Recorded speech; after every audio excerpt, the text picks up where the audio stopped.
Ωραία. Καλησπέρα λοιπόν, και για να υπάρχει και η καταγραφή στην σημερινή εκδήλωση, παρουσίαση του φοιτητικού τμήματος της Άστρεϊ στο Ελληνικό Ανοιχτό Πανεπιστήμιο. Έχουμε τη χαρά, την ευχαρίστηση να είναι μαζί μας ο κύριος Λαμπαδάκης, που θα παρουσιάσει το δεύτερο μέρος μιας ενότητας που ξεκίνησε ήδη με την παρουσίαση θεμάτων σχετικά με την θερμική άνεση. Κύριε Λαμπαδάκη, μπορείτε να πάρετε έλεγχο της οθόνης και να ξεκινήσετε. Ευχαριστώ. Καλησπέρα. Αρχικά να πω ότι χαίρομαι πάρα πολύ που ξανασμίγουμε διαδικτυακά. Είχαμε τη χαρά με τους περισσότερους να σμίξουμε και διαζώσεις στο συνέδριο στη Θεσσαλονίκη που έγινε πριν από λίγες ημέρες και ήταν αρκετά επιτυχημένο. Στη σημερινή παρουσίαση θα συνεχίσουμε στην ουσία από εκεί που είχαμε τελειώσει την προηγούμενη φορά. Δεν θέλω να έχει τη μορφή της παρουσίασης, θέλω να έχει έτσι τη μορφή του παιχνιδιού, να παίξουμε λίγο με κάποιες παραμέτρους, να δούμε λίγο πώς επιδρούν αυτά που λέγαμε στην προηγούμενη παρουσίαση, πώς γίνονται αισθητά από τον άνθρωπο, και μετά να σκεφτούμε λίγο και πώς μπορούμε κάποια από αυτά να τα χρησιμοποιήσουμε προς όφελος του σχεδιασμού των κτηρίων μας, ώστε να μειώσουμε και την κατανάλωση και να αυξήσουμε και τις συνθήκες άνεσης μέσα στους χώρους, το οποίο είναι και το ζητούμενο.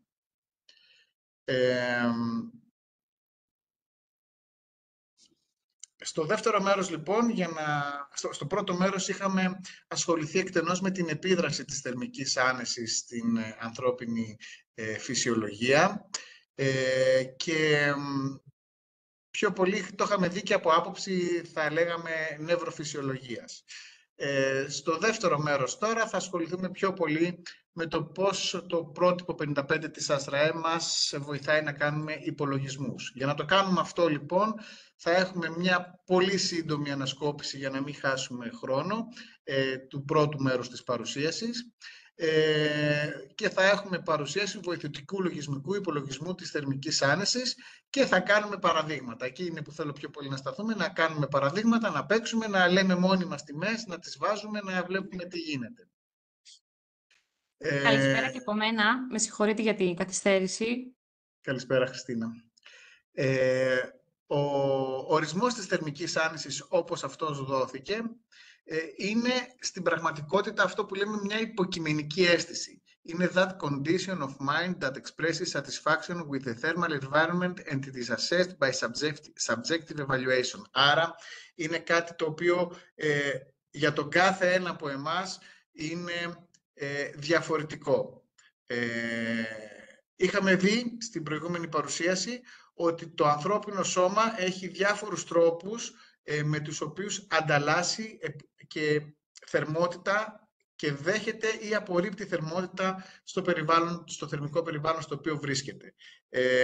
Όλα αυτά τα ποσά θερμότητας, μικρά ή μεγάλα, με τους διαφορετικούς τρόπους μετάδοσης της ενέργειας, σε ένα αλγεβρικό άθροισμα εκφράζουν την εξίσωση της θερμικής άνεσης. Όταν όλα τα ποσά μας δίνουν μηδενικό αλγεβρικό άθροισμα, σημαίνει ότι το σώμα μας δεν χρειάζεται να καταναλώσει ενέργεια για να μείνει στη θερμοκρασία λειτουργίας του, την επιθυμητή θερμοκρασία λειτουργίας. Ούτε να παράγει, ούτε να αποβάλει. Άρα, εκεί λέμε ότι έχουμε κατάσταση θερμικής άνεσης. Όταν αυτό το αλγεβρικό άθροισμα είναι αρνητικό, σημαίνει ότι κρυώνουμε, και όταν είναι θετικό, σημαίνει ότι ζεσθενόμαστε. Σε αυτή την περίπτωση, λοιπόν, είχαμε προσπαθήσει να δώσουμε έναν ορισμό για το τι είναι η θερμική άνεση και είχαμε πει η θερμική άνεση είναι η αίσθηση που δημιουργείται στον ανθρώπινο οργανισμό ως αποτέλεσμα της θερμικής αλληλεπίδρασής του με το περιβάλλον στο οποίο βρίσκεται. Η αλληλεπίδραση αυτή είναι αντικειμενικά μετρήσιμη και ως ένα βαθμό προβλέψιμη. Οι επιπτώσεις της όμως είναι καθαρά υποκειμενικές. Το μέτρο της έκφρασης της επίδρασης του θερμικού περιβάλλοντος στον οργανισμό αποδίδεται με την εξίσωση της θερμικής άνεσης. Η αίσθηση της άνεσης αυξάνεται όσο η μεταβολή της θερμικής ισορροπίας του οργανισμού μειώνεται. Δηλαδή, όσο αποκλίνουμε από το 0 αυτού του αλγεβρικού αθροίσματος, τόσο αυξάνεται η δυσφορία που νιώθουμε. Πώς αντιλαμβάνεται το σώμα? Είχαμε πει ότι το κύριο όργανο είναι ο υποθάλαμος, ο οποίος εδράζει στον ανθρώπινο εγκέφαλο. Ο υποθάλαμος λαμβάνει τη θερμοκρασία με ένα δίκτυο νευρώνων, το οποίο καταλήγει σε διάφορα σημεία του σώματός μας. Παράλληλα, ο ίδιος κολυμπάει μέσα σε αίμα, άρα παίρνει μεσοσταθμικά και σπλαχνική θερμοκρασία, γιατί το αίμα, επιστρέφοντας από τα όργανα, αναμειγνύεται και η μέση θερμοκρασία του αίματος περιβάλλει τον υποθάλαμο, άρα αντιλαμβάνεται και τη σπλαχνική θερμοκρασία με αυτόν τον τρόπο. Είχαμε πει ότι το κάθε όργανο του ανθρωπίνου σώματος έχει διαφορετική θερμοκρασία λειτουργίας για να δουλεύει σωστά. Άρα αυτό το 36 που λέμε είναι θερμοκρασία επιδερμίδας, έτσι, δεν είναι η θερμοκρασία των εσωτερικών οργάνων. Άλλη θερμοκρασία έχει ο εγκέφαλος, άλλη θερμοκρασία έχει το σηκώτη. Το κάθε μέρος μας έχει μια διαφορετική θερμοκρασία. Αυτά τα αντιλαμβάνεται ο υποθάλαμος. Κάθε απόκλιση από την επιθυμητή αυτή θερμοκρασία ενεργοποιεί το θερμορυθμιστικό μηχανισμό. Ο θερμορυθμιστικός μηχανισμός διακρίνεται από δύο τύπους λειτουργιών, τις συμπεριφορικές και τις βιολογικές. Οι συμπεριφορικές είναι αυτές που εμείς ελέγχουμε και ενεργοποιούνται από τη δυσφορία. Άρα όταν νιώθουμε ότι δυσφορούμε σε έναν χώρο, λέμε ότι κάτι πρέπει να κάνω. Ζεσταίνομαι, βγάλε το πανοφόρι μου, ή άνοιξε το παράθυρο, ή κρυώνω, σκεπάσου. Αυτή είναι μια συμπεριφορική αντίδραση, ενώ αντιθέτως οι βιολογικές αντιδράσεις είναι αυτές που δεν ελέγχουμε και γίνονται αυτόνομα από τον οργανισμό μας, κυρίως με έκρηση ορμονών όπως η αδρεναλίνη και η νορατρεναλίνη, η οποία ενεργοποιεί μηχανισμούς όπως η εφίδρωση, η αύξηση του καρδιακού ρυθμού, η διαστολή ή η συστολή των αγκίων και ούτω καθεξής. Τώρα, το πρότυπο 55 είχαμε δει ότι κυρίως το χρησιμοποιούμε γιατί έχει τη μέθοδο με το Predicted Mean Vote, είναι μια στατιστική μέθοδος, η οποία από την θερμική κλίμακα της άνεσης της Άστρα, θα δείτε ότι έχουμε μια έκταση αυτής της κλίμακας σε 7 βήματα, από το -3 που σημαίνει κρυώνω, μέχρι το +3 που σημαίνει ότι ζεσταίνομαι πολύ, με ουδέτερη τιμή, δηλαδή επιθυμητή, το 0. Και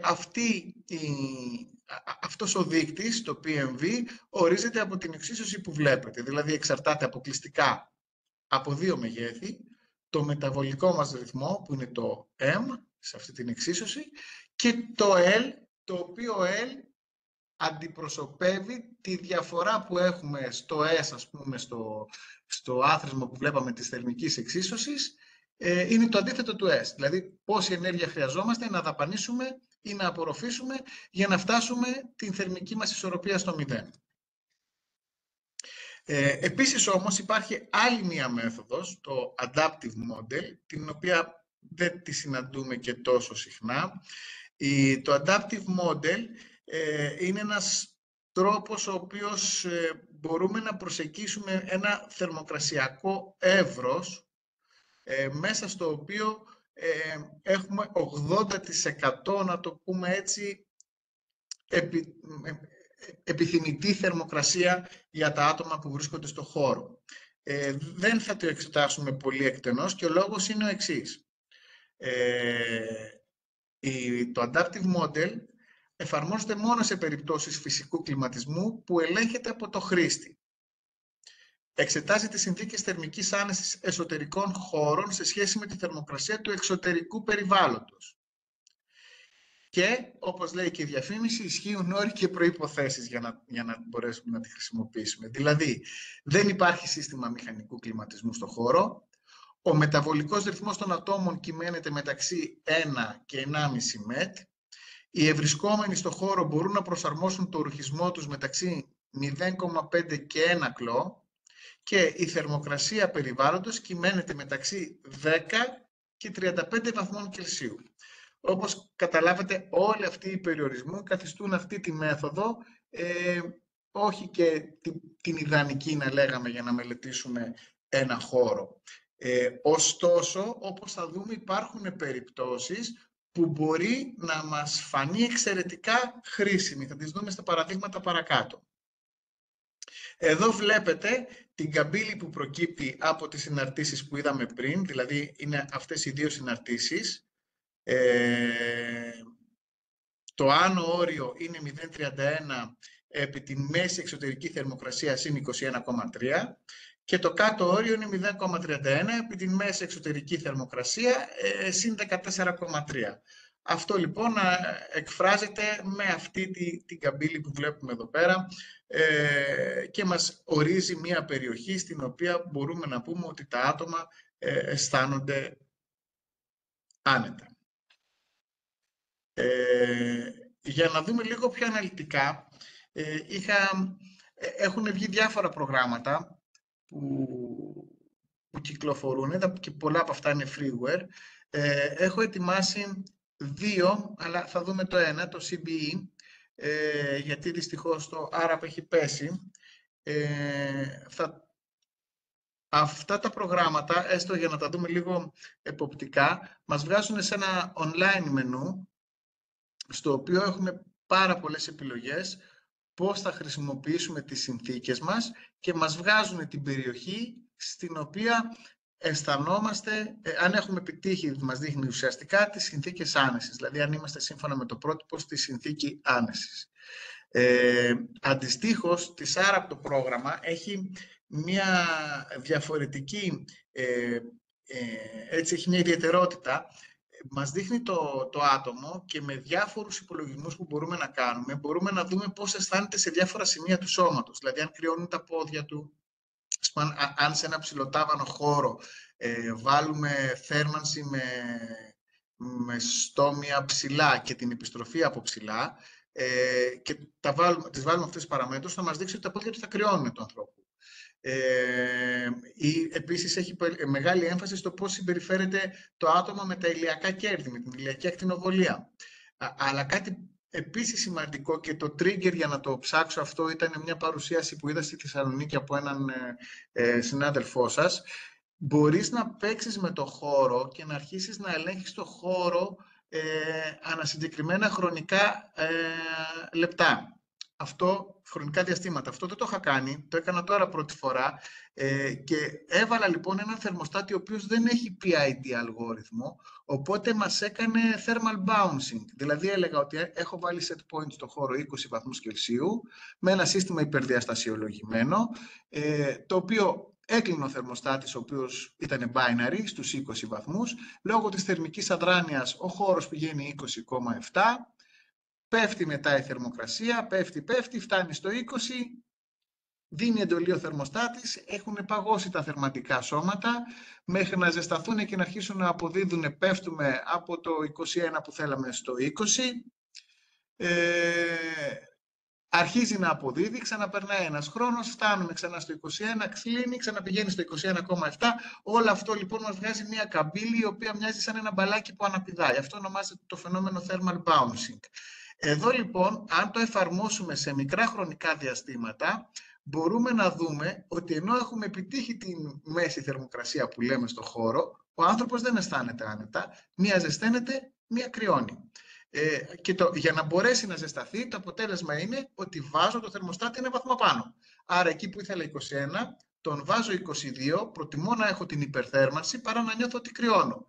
Και αυτό, όπως είναι λογικό, δημιουργεί χειρότερες συνθήκες μέσα στο χώρο και υπερκατανάλωση. Δηλαδή, ένας βαθμός Κελσίου αντιστοιχεί περίπου σε 11% παραπάνω κατανάλωση ενέργειας μέσα στο κτίριό μας. Αυτά ως προς την παρουσίαση, και τώρα θα ήθελα, αν είμαστε έτοιμοι, να δούμε λίγο τα προγράμματα, δηλαδή τη CBE το πρόγραμμα. Επειδή θα ήθελα να μιλάμε, να το κάνουμε μαζί αυτό, θα προτιμούσα να μην είναι με τη μορφή διάλεξης. Συζητάμε, αποφασίζουμε και κάνουμε ό,τι θέλουμε. Δεν ξέρω αν συμφωνείτε. Μ' ακούτε? Ναι, νομίζω πως είναι πολύ καλό να γίνει έτσι ακριβώς διαδραστικό. Ωραία. Λοιπόν, ανοίγοντας λοιπόν το πρόγραμμα που οι περισσότεροι φαντάζομαι ότι το έχετε δει, έχουμε μία μπάρα επιλογών απάνω, η οποία μας λέει αν θα πάμε με το ASRAE το πρότυπο ή αν θα πάμε με το EN 16798. Προφανώς θα πάμε με το πρότυπο ASRAE 55. Τα υπόλοιπα θα δούμε μετά τι κάνουν οι άλλες μπάρες που έχουμε. Μας λέει λοιπόν ποια μέθοδο θέλουμε να ακολουθήσουμε. Αν θέλουμε την PMV μέθοδο... Δεν έχει ανοίξει κάτι. Όπα, συγγνώμη. Γιατί μάλλον δεν έχω κάνει μόνο την παρουσίαση και όχι όλη την οθόνη. Ναι, μια στιγμούλα. Share λοιπόν το... Τώρα φαίνεται? Ναι. Ωραία. Ναι. Αρχίζοντας λοιπόν ξανά, αυτό είναι το site. Βλέπετε εδώ πέρα πάνω έχουμε το ASRAE 55 και το EN 16798. Ποια είναι η διαφορά τους? Η αλήθεια είναι ότι με το EN 16798 δεν έχω ασχοληθεί για να το ψάξω πάρα πολύ καλά. Αυτό που έχω δει όμως το EN 16798 είναι ότι στην πραγματικότητα ξεκινώντας σου λέει ότι έχει βασιστεί πάνω στο πρότυπο ASRAE 55 και κάπου εκεί σταμάτησε η ενασχόλησή μου μαζί του. Δεν ξέρω αν είναι καλή απάντησή μου ή όχι. Λογικό. Εσείς κύριε Μπαλαρά έχετε εντοπίσει κάποια σημαντική διαφορά? Όχι. Αυτό ήθελα βασικά να... Ναι. Ίσως το καινούριο να έχει ενσωματώσει και το 62.1 και να είναι πιο πλήρες. Λοιπόν, όπως ξεκινάμε λοιπόν εδώ πέρα μέσα, στη μέθοδο επιλογής, έχει τις δύο μεθόδους που αναφέραμε στην παρουσίαση πριν, την PMV και το Adaptive. Θα πάμε με το PMV που μας δίνει περισσότερες δυνατότητες αρχικά και μετά θα χρησιμοποιήσουμε και ένα παράδειγμα με το Adaptive να δούμε τι μπορούμε να κάνουμε. Πριν ξεκινήσουμε λοιπόν, αρχίζει και μας ζητάει κάποιες πληροφορίες. Ένα λοιπόν από τα βασικά για να μελετήσουμε ένα χώρο είναι ποιο είναι το operative temperature. Δηλαδή ποια είναι η θερμοκρασία, ποια θερμοκρασία, τι είναι το operative temperature. Το έχει χρησιμοποιήσει κάποιος?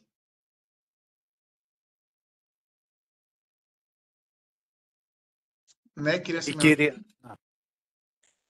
Είναι θερμοκρασία που λειτουργεί ο χώρος, ας πούμε. Για παράδειγμα, στο σπίτι, αν θέλουμε να έχουμε 20 βαθμούς, είναι το 20.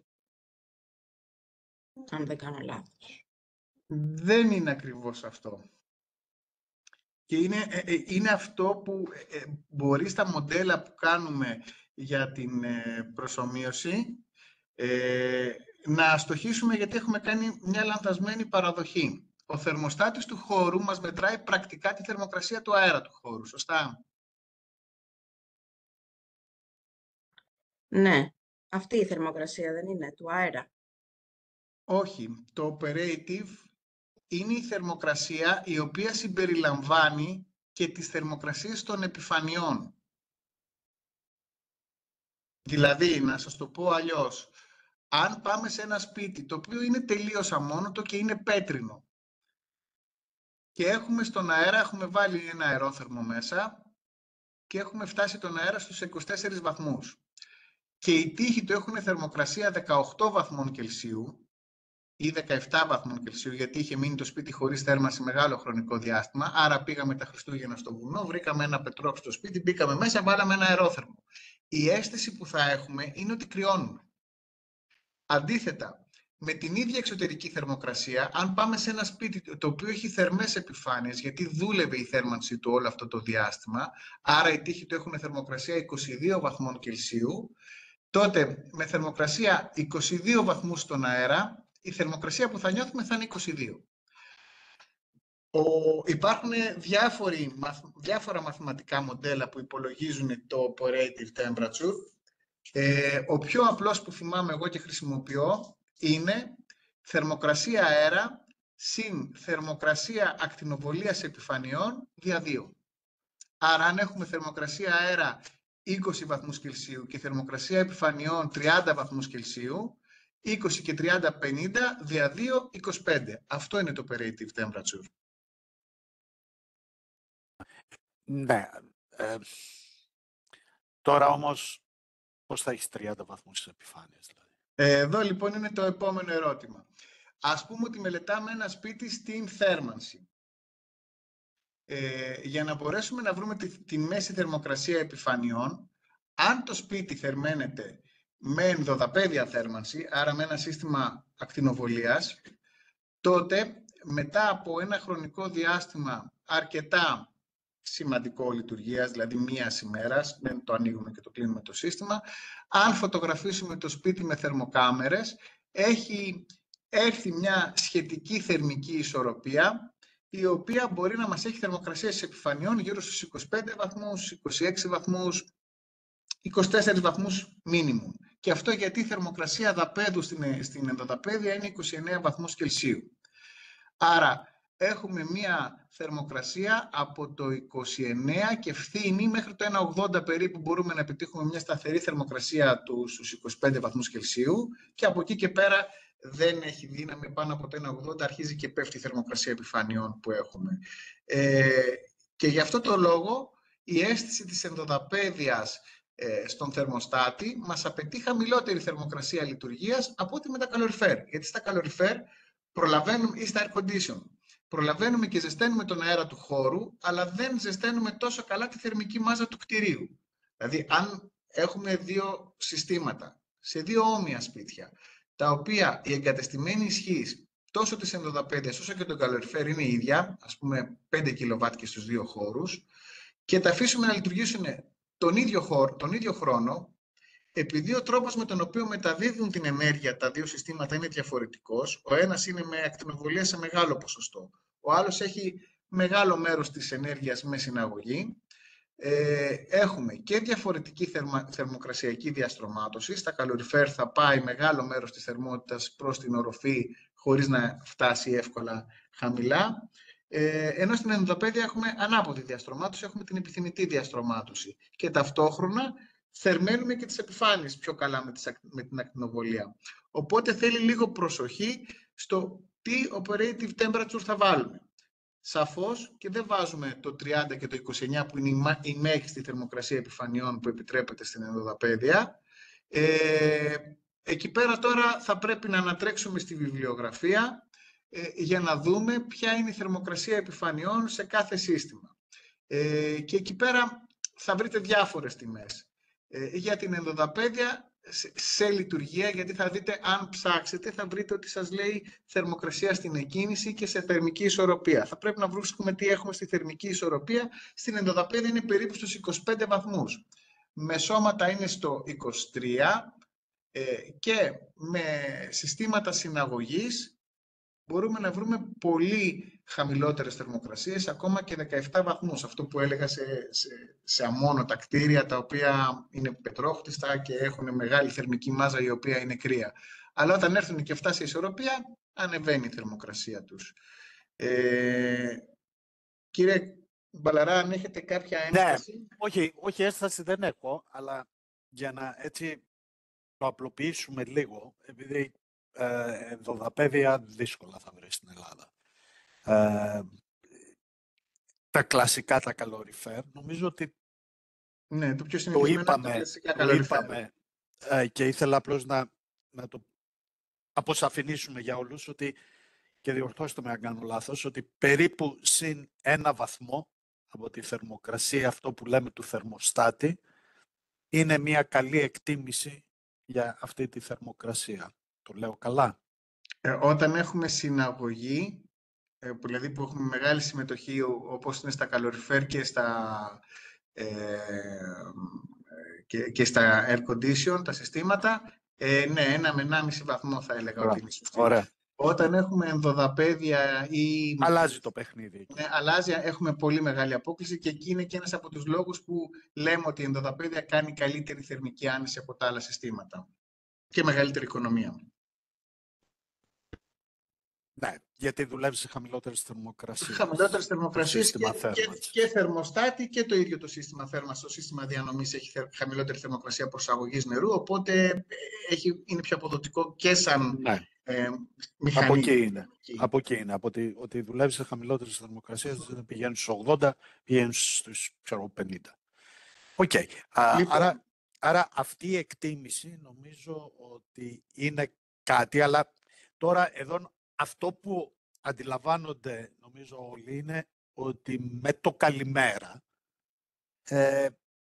δεν είναι τόσο έτσι απλό ακόμα και στον προσδιορισμό κάποιων βασικών παραμέτρων. Και τώρα θα συνεχίσουμε πιο κάτω, που θα έχουμε βέβαια καλύτερη εκτίμηση, βοήθεια, γιατί υπάρχουν νομίζω ότι είναι μέσα. πολύ πιο εύκολες Ναι. τα υπόλοιπα. Το operative temperature είναι το πιο εύκολο να στοχίσει, γιατί θέλει και εκτίμηση, ίσως να θέλει και εμπειρία, και γι' αυτό λέω ότι καλό είναι να ανατρέχουμε στη βιβλιογραφία πριν το βάλουμε το μέγεθος που θέλουμε. Και τώρα, και θα σταματήσω μετά, θα το κλείσω το μικρόφωνο μου, απλώς πάλι τώρα να πω ότι όλα αυτά μπαίνουν πάνω στην πρώτη επισήμανση, και που ήταν πάρα πολύ σημαντικό αυτό που έδωσε ο κύριος Λαμπαδάκης, ότι μιλάμε δε και τελικά για ένα υποκειμενικό συναίσθημα.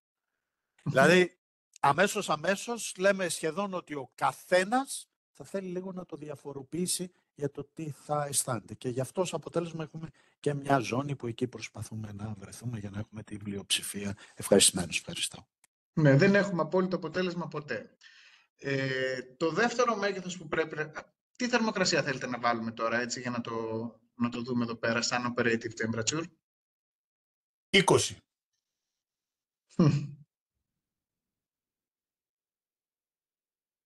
Το σημείο μας βλέπετε ότι όσο το πειράζουμε, ξαναπειράζω λίγο να δείτε, μετακινείται, έτσι.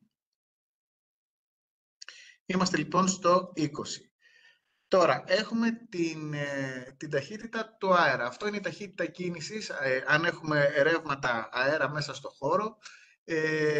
Το 0,1 είναι μια ταχύτητα η οποία είναι επιτρεπτή και με βάση το πρότυπο αν ανατρέξουμε. Δεν είναι θερμοκρασία η ταχύτητα που δημιουργεί δυσφορία.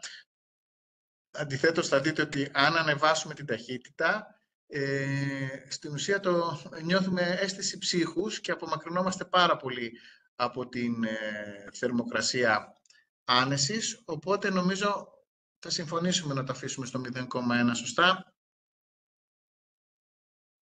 Ναι, είναι το πιο συνηθισμένο. Ναι.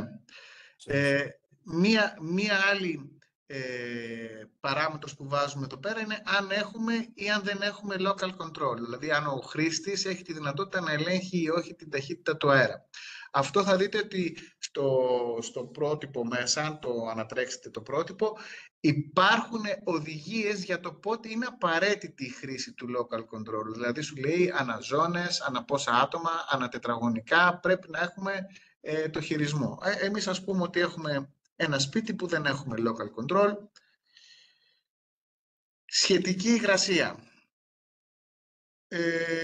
Έχετε διάφορους τρόπους να βάλετε τη σχετική υγρασία, είτε με το ποσοστό, είτε με το απόλυτο μέγεθος, είτε βάζοντας το σημείο δρόσου, είτε βάζοντας θερμοκρασία υγρού βολβού, είτε με την τάση ατμών. Θεωρώ με την σχετική υγρασία που είμαστε όλοι τουλάχιστον εγώ είμαι πιο εξοικειωμένος, δεν ξέρω για εσάς, τι τιμή θα θέλετε να βάλουμε για χειμώνα μέσα στο σπίτι? 45. Ωραία.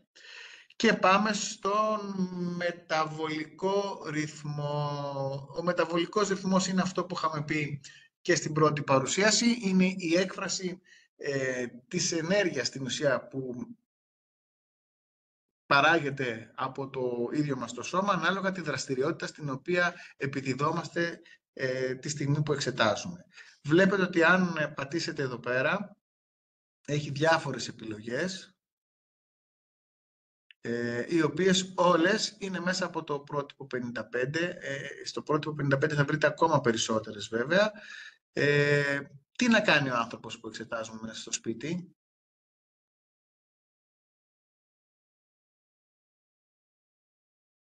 Δεν ακούω πρόταση. Ας κάνει δουλειές να δούμε τι συμβαίνει. Να κάνει δουλειές. Οκ. Τα καθημερινά. Cooking, ας πούμε. Cooking, cleaning, όλα αυτά. Βοηθήστε με μόλις δείτε house cleaning, να το. Εντάξει, θα τον βγάλουμε ότι δεν θέλει θέρμανση τώρα αυτόν τον άνθρωπο, γιατί είναι πολύ ψηλός ο μεταβολικός ρυθμός του house cleaning. Λοιπόν, να δούμε τώρα τι θα φοράμε. Βλέπετε ότι μπορείτε να βάλετε όλες τις τιμές με το χέρι, εντάξει, να ορίσουμε τι θέλουμε εδώ, ή μπορούμε να πάμε σε έτοιμα πακέτα ρουχισμού. Ας πούμε, για παράδειγμα, typical winter indoor clothing, λέει εδώ πέρα, το οποίο μας βγάζει ένα κλό. Βέβαια, υπάρχει ακόμα καλύτερη επιλογή, αν πούμε ότι πάμε εδώ και μπορούμε να βάλουμε ότι κάθεται σε μεταλλική καρέκλα, να κάθεται και να καθαρίζει δεν μπορεί. Φοράει στιθόδεσμο. Βάζουμε ένα τα ρούχα, ό,τι έχει μέχρι κάτω, και μας φτιάχνει τα κλό, δηλαδή μας βρίσκει την θερμοαντίσταση του ρουχισμού. Θα είχε ενδιαφέρον να βάλουμε, ας πούμε, για παράδειγμα, κάποια ρούχα, ας πούμε ότι έχει κάλτσες, ότι φοράει παντόφλες, εσώρουχο, και να τον βάλουμε και με πιτζάμες τον άνθρωπο αυτόν, τον κύριο ή την κυρία.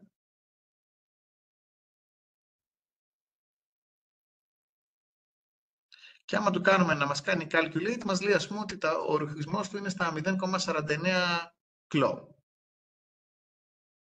Άμα του πούμε ότι έχεις... τώρα εδώ πέρα πρέπει να τα αφαιρέσω αυτά.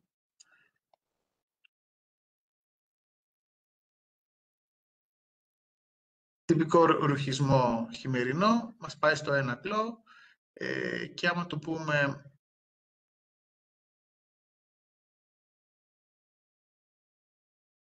ότι έχει βγει έξω, ας πούμε, και έχει μπει μόλις μέσα στο σπίτι, θα δείτε ότι ανεβαίνει πάρα πολύ και είναι κοντά στο 0,96.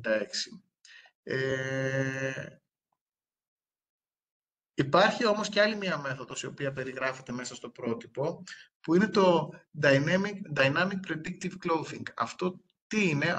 Αυτή είναι στατιστική μέθοδος, η οποία με βάση τη θερμοκρασία του περιβάλλοντος στις 6 ώρα το πρωί, κάνει μία πρόβλεψη ποια είναι τα ρούχα που θα φοράμε εμείς την ημέρα. Θεωρώ ότι αυτό έχει πιο λογική για επαγγελματικούς χώρους, που επιλέγουμε το ρουχισμό μας για να βγούμε έξω. Γιατί μέσα στο σπίτι θεωρώ ότι λίγο πολύ, ό,τι θερμοκρασία και να κάνει έξω, πιτζάμες θα φορέσουμε ή ξέρω εγώ μια φόρμα το πολύ. Αυτό έχει πιο πολύ σημασία και αξία για επαγγελματικούς χώρους. Αλλά ας δούμε, ας πούμε, σήμερα το πρωί εγώ που έφυγα από το σπίτι μου είχα 12 βαθμούς Κελσίου και βάζοντας την επιλογή του ρουχισμού μου βγάζει 0,57 κλό. Εγώ είμαι στα 0,62 βέβαια, αλλά έχει πέσει πολύ κοντά. Δεν ξέρω τώρα για εσάς που είσαστε, αν έχετε υπολογίσει το κλό σας.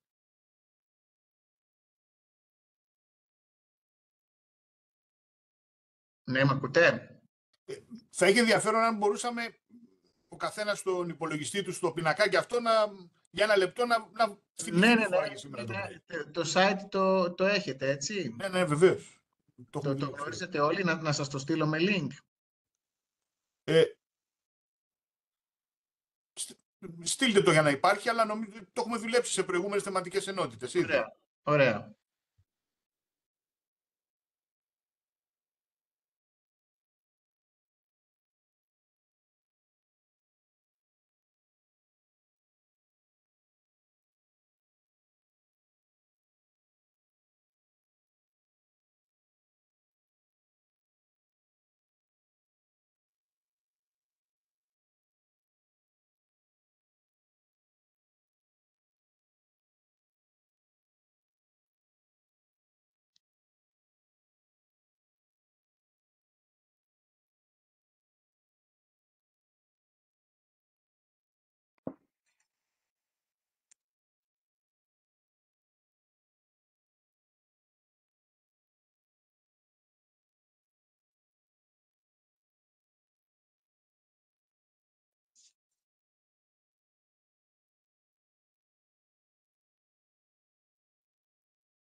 Έχετε συνθέσει το ρουχισμό σας? Το κοιτάμε. Θα ήταν εύκολο, άμα σας έκανα τώρα κάποια περιγραφή, να το συνθέσουμε τώρα Ναι, έτσι στην οθόνη. ναι. Εγώ, παραδείγματος χάρη, σήμερα στη Θεσσαλονίκη το πρωί νομίζω είχε περίπου 10 βαθμούς, 9 βαθμούς έξω. Στις 6 το πρωί, έτσι.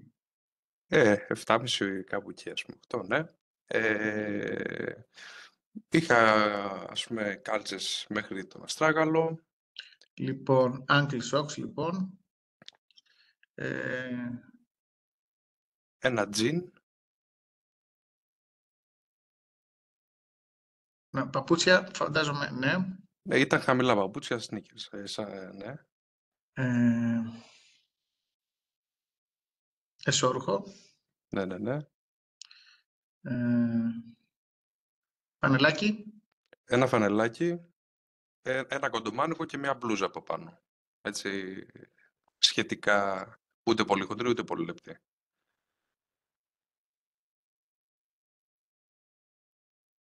Ένα κοντομάνικο, όχι, παραλίγο να βάλω φούστα,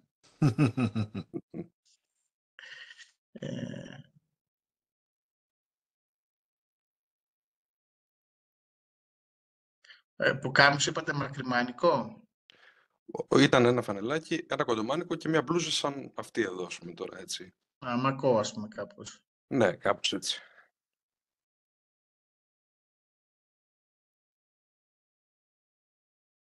Αυτό είναι τώρα, long sleeve sweatshirt, ναι.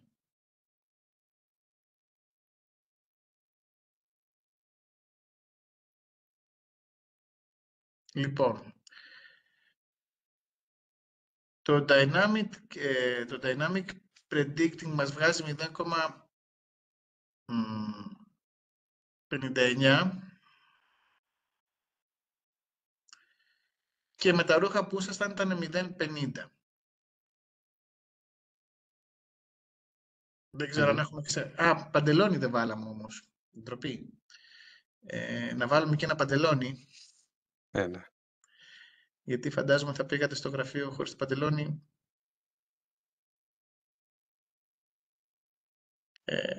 Χοντρό, τζιν είπαμε. Ένα τζιν. 0,74 σας έβγαλε. Ενώ με 10 βαθμούς στις 6 το πρωί είναι 0,59, 0,60. Θα έλεγα ότι πήγατε λίγο ζεστά ντυμένος.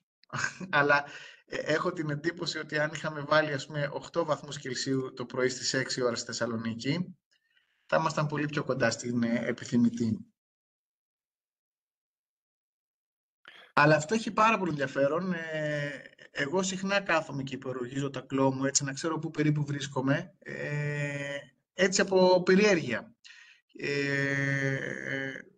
Και νομίζω ότι αυτό το που λέει το 6 το πρωί, τη θερμοκρασία και η πρόβλεψη που κάνει, ίσως να δείχνει και αν είσαι κρυουλιάρης ή όχι. Είναι η υποκειμενικότητα δηλαδή που λέγαμε πριν, γιατί εγώ πάντοτε έχω περισσότερα κλό από αυτά που βγάζει το σύστημα.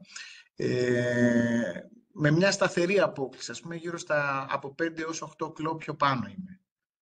Τώρα αυτό δεν ξέρω για ποιο λόγο. Άλλοι μπορεί να είναι πιο θερμοί, να έχουν πιο λίγα κλό να βάζουν. Το έχουμε κάνει όλοι, μπορούμε να συνεχίσουμε. Ναι, να προχωρήσουμε. Να βάλουμε ένα ενδεικτικό δηλαδή και να... Λοιπόν, το ενδεικτικό λοιπόν το 0,61 λοιπόν που βάλαμε εδώ πέρα. Τώρα, το επόμενο που έχει, που είναι πολύ ενδιαφέρον, είναι τα ηλιακά μας κέρδη. Και στα ηλιακά κέρδη, δώστε μου ένα λεπτό,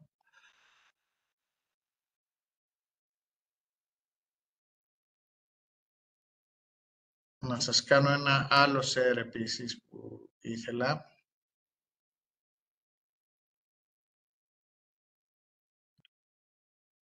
Στο πρότυπο 55,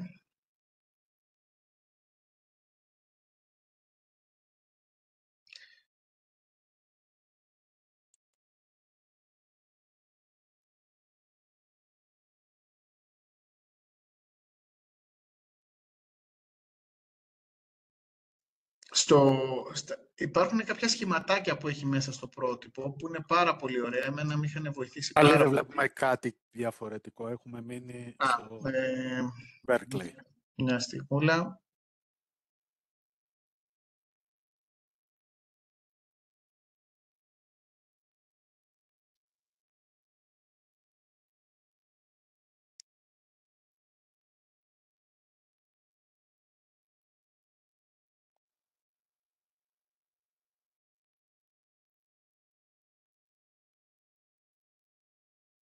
Μάλλον έχω ανοίξει πολλά share και δεν μου αφήνει να ανοίξω άλλο. Δεν ξέρω τι να πω. Ναι. Πώς θα το κάνω τώρα αυτό. Μπορούμε να σταματήσουμε και να Συνεχίζουμε. ανοίξει όλη η οθόνη. Αχα, ναι. Αυτό είναι μια λύση. Να το. Το βλέπετε? Ναι. Λοιπόν, μέσα στο πρότυπο λοιπόν 55, όταν έχουμε να κάνουμε με τα ηλιακά κέρδη,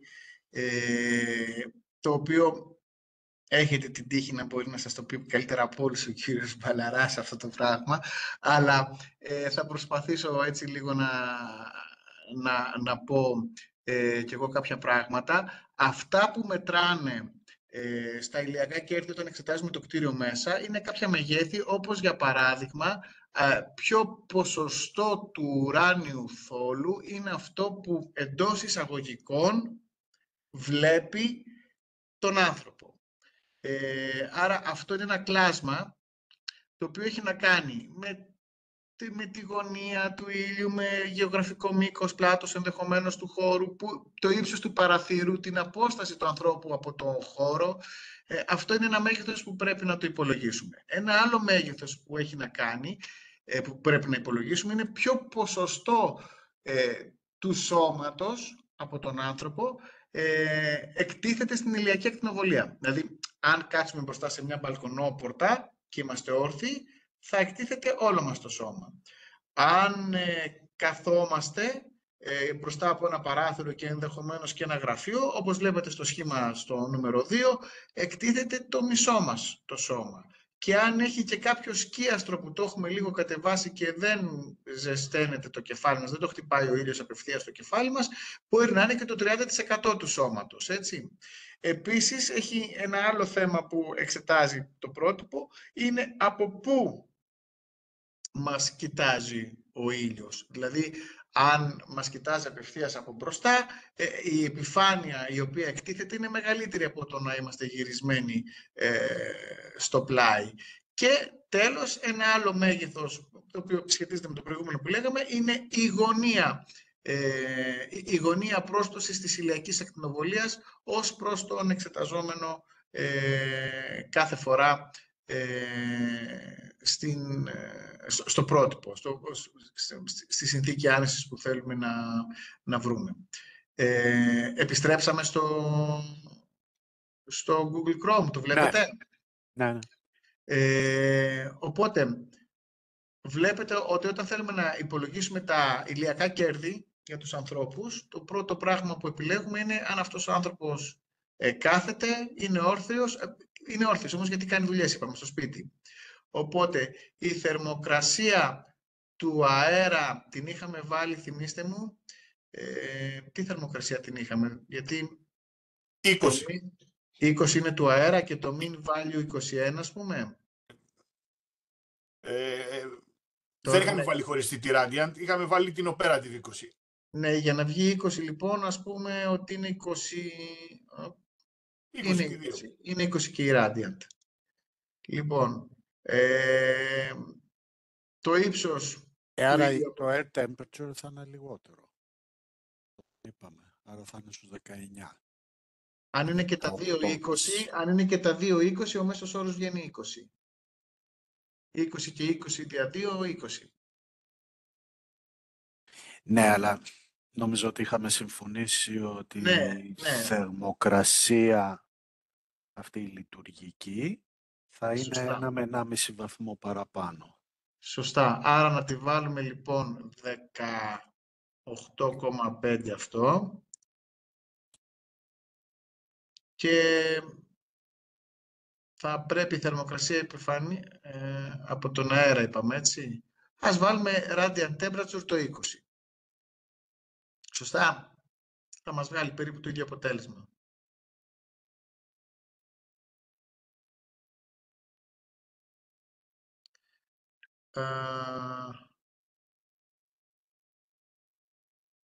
Το solar altitude που μας λέει είναι η θέση του ήλιου ως προς το οριζόντιο επίπεδο. Μπορούμε να πούμε τις 45 μοίρες. Και το SARP που λέμε είναι το τελευταίο σχήμα που είδαμε. Δηλαδή τη γωνία ως προς την τοποθέτηση του σώματος, δηλαδή τώρα πώς να το εκφράσω, είναι η γωνία, αν το βλέπουμε κατάφατσα, να το πω έτσι, τον ήλιο, αν είναι λίγο πλευρό ο ήλιος, είναι λίγο στην πλάτη μας. Αν πούμε, ας πούμε, ότι τον έχουμε σε 90 μοίρες, σημαίνει ότι μας χτυπάει από το πλάι ο ήλιος. Και θα τον αφήσω έτσι.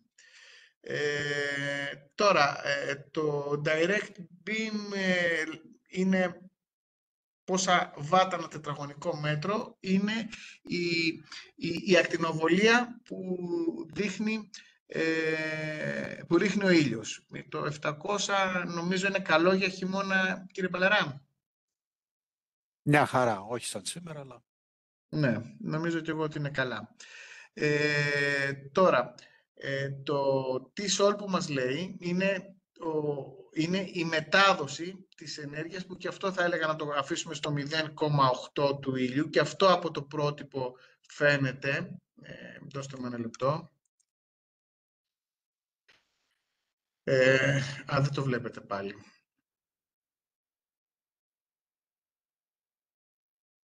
Φαίνεται. Ναι. Τώρα ναι. Ναι. Αυτό έχει να κάνει πιο πολύ με το τι είναι αυτό που υπάρχει ανάμεσα σε εμάς και τον ήλιο. Δεν μας το δίνει εδώ πέρα. Θα το πάρω από πίνακες. Εδώ πέρα, ας πούμε, μας το δίνει μικρότερο ίσως το 83%. Ανάλογα με το πόσο μακριά είμαστε, ας πούμε, από το παράθυρο, έτσι, τη θέση μας, να το βάλουμε στο 0,83 που είναι το όριο, κύριε Παλερά. Συμφωνείτε εσείς? Δεν ξέρω. Σίγουρα αυτό είναι. Εγώ έβλεπα, νομίζω ότι έλεγε beam transmittance, δεν ήταν. Το beam ήταν, αν είναι το beam έχει να κάνει, συγγνώμη, ένα λεπτό. Όχι, total solar transmittance. Okay. Solar, δεν είναι beam. Άρα, okay. Γιατί εμένα εκεί πήγε το μυαλό μου, άρα παρασύρθηκα. Να το βάλουμε στο 0,83 που είναι οριακό.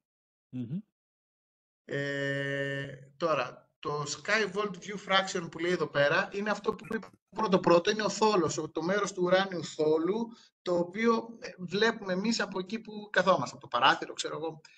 Νομίζω ότι το 0,2 είναι ένα normal νούμερο για παράθυρο. Και αυτό το ποσοστό της επιφανείας του σώματος, το οποίο εκτίθεται, θα το βάλουμε 1, γιατί είπαμε ότι κάνουμε δουλειές, άρα είμαστε όρθιοι.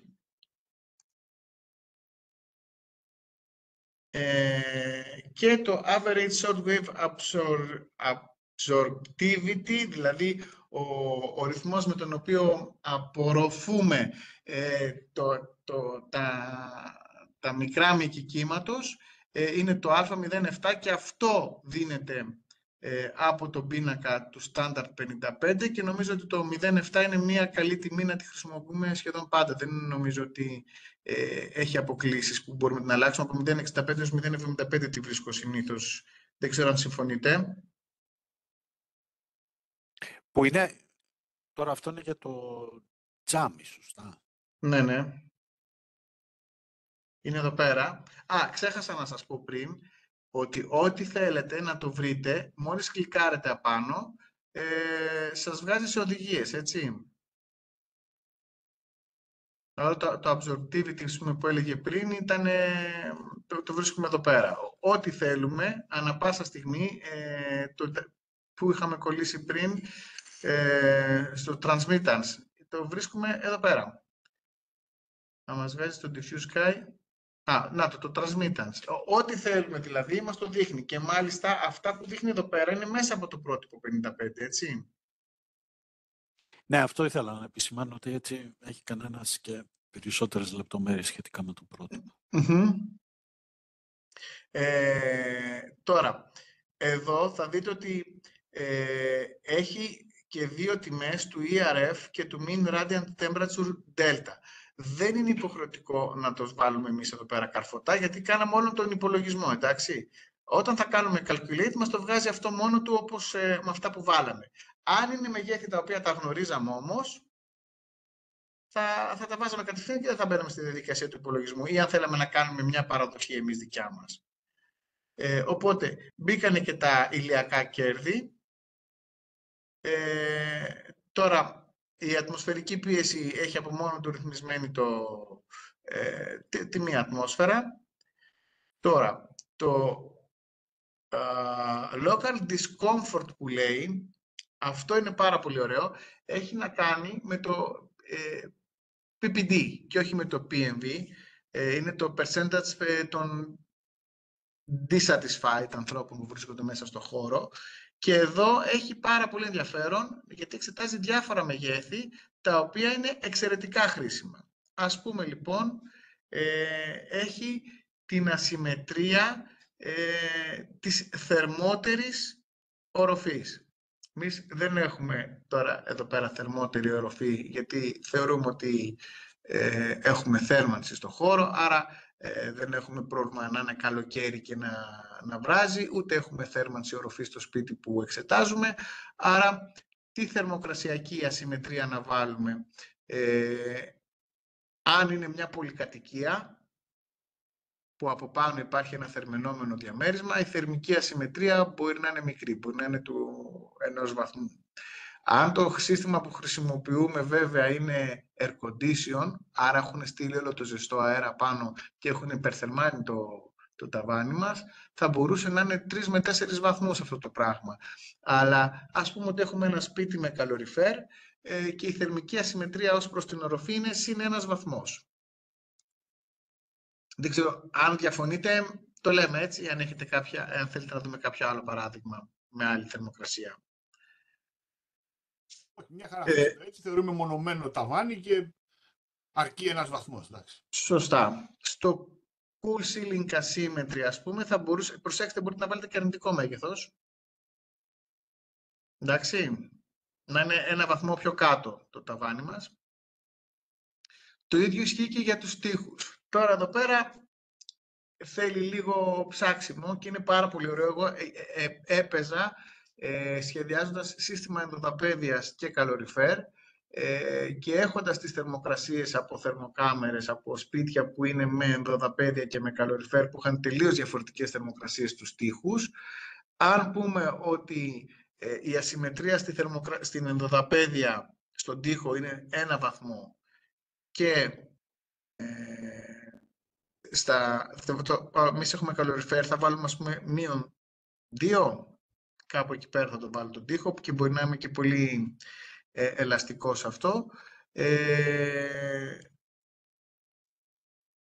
Θα δείτε ότι μετατοπίζεται πάρα πολύ η ζώνη άνεσης. Δηλαδή, η κρύη τείχη, αυτό που λέμε τα αμόνωτα σπίτια, μας μετατοπίζουν πάρα πολύ τη ζώνη άνεσης. Όσο και αν παίξουμε με το θερμοστάτη μας, όσο και αν βάλουμε ψηλά τη θερμοκρασία του χώρου, τελικά, αν δεν ζεσταθούν οι τοίχοι, αν δεν ζεσταθεί η θερμική μάζα του σπιτιού, θα δείτε ότι είμαστε έξω από τη ζώνη άνεσης.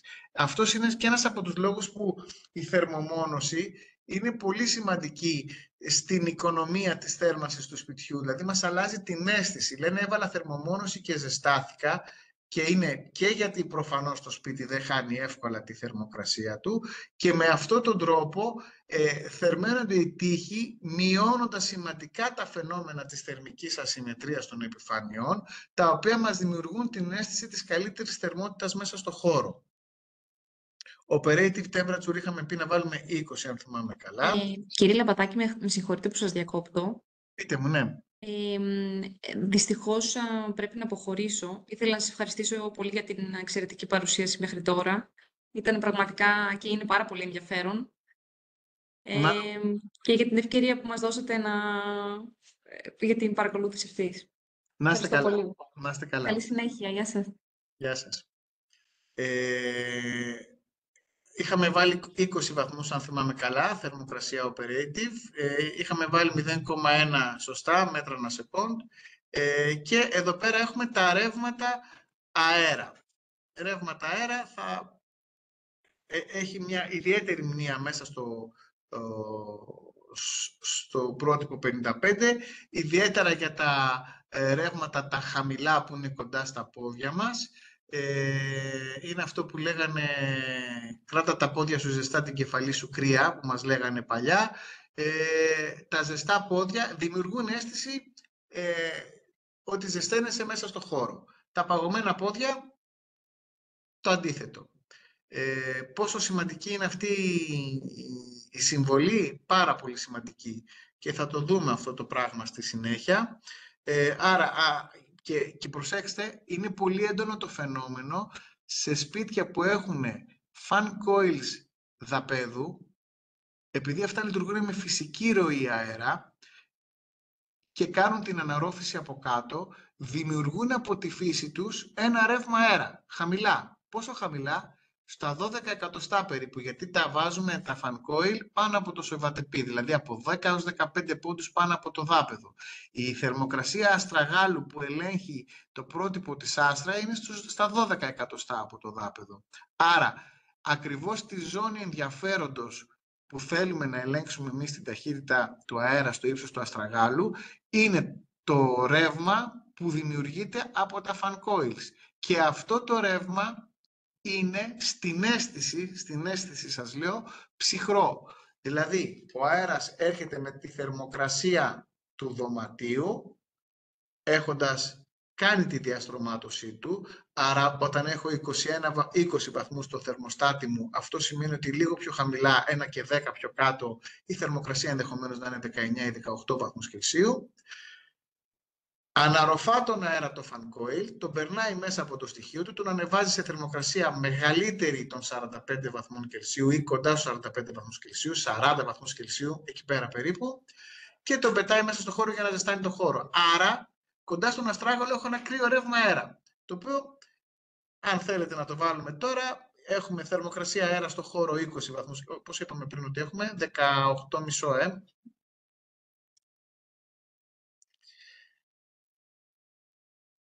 και 21 mean radiant temperature. Ας πούμε η ταχύτητα που δημιουργεί στην κίνηση του αέρα είναι 0,1, δεν είναι τόσο, θα είναι μεγαλύτερο, θα το βάλω 0,2 ένα τέτοιο σύστημα. Σχετική υγρασία 45% είχαμε πει. Ναι, 45. 45%. Μεταβολικό ρυθμό είχαμε βάλει 2,7 μετ. Clothing level 0,61. Οπα, μας έχει πετάξει ήδη έξω από το μεταβολικό ρυθμό. Και μας βγάζει ότι το PPD μας είναι στο 5%, είναι αποδεκτό. Τώρα, ο μεταβολικός ρυθμός μας λέει να το ρίξουμε λίγο. Πολύ θέλει να το ρίξουμε στο 1,3 και κάτω. Ναι, ναι. Εντάξει, ας τα αφήσουμε έτσι. Ποιο είναι αυτό το πρόβλημα τώρα, δεν κατάλαβα. Μας βγάζει ότι θα έχουμε με τον υψηλό μεταβολικό ρυθμό εδώ πέρα,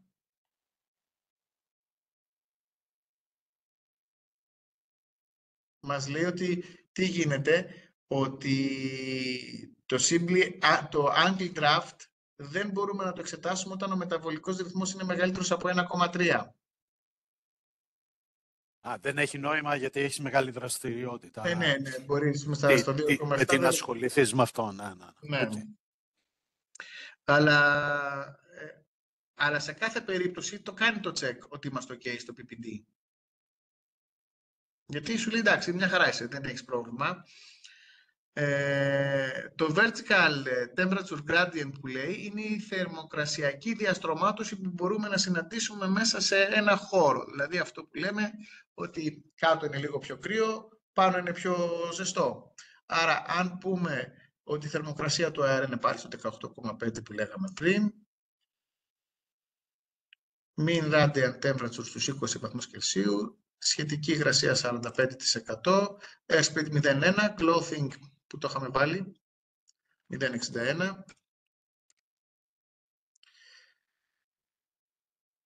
Θα ξαναβάλω 2,7 έτσι το μεταβολικό ρυθμό.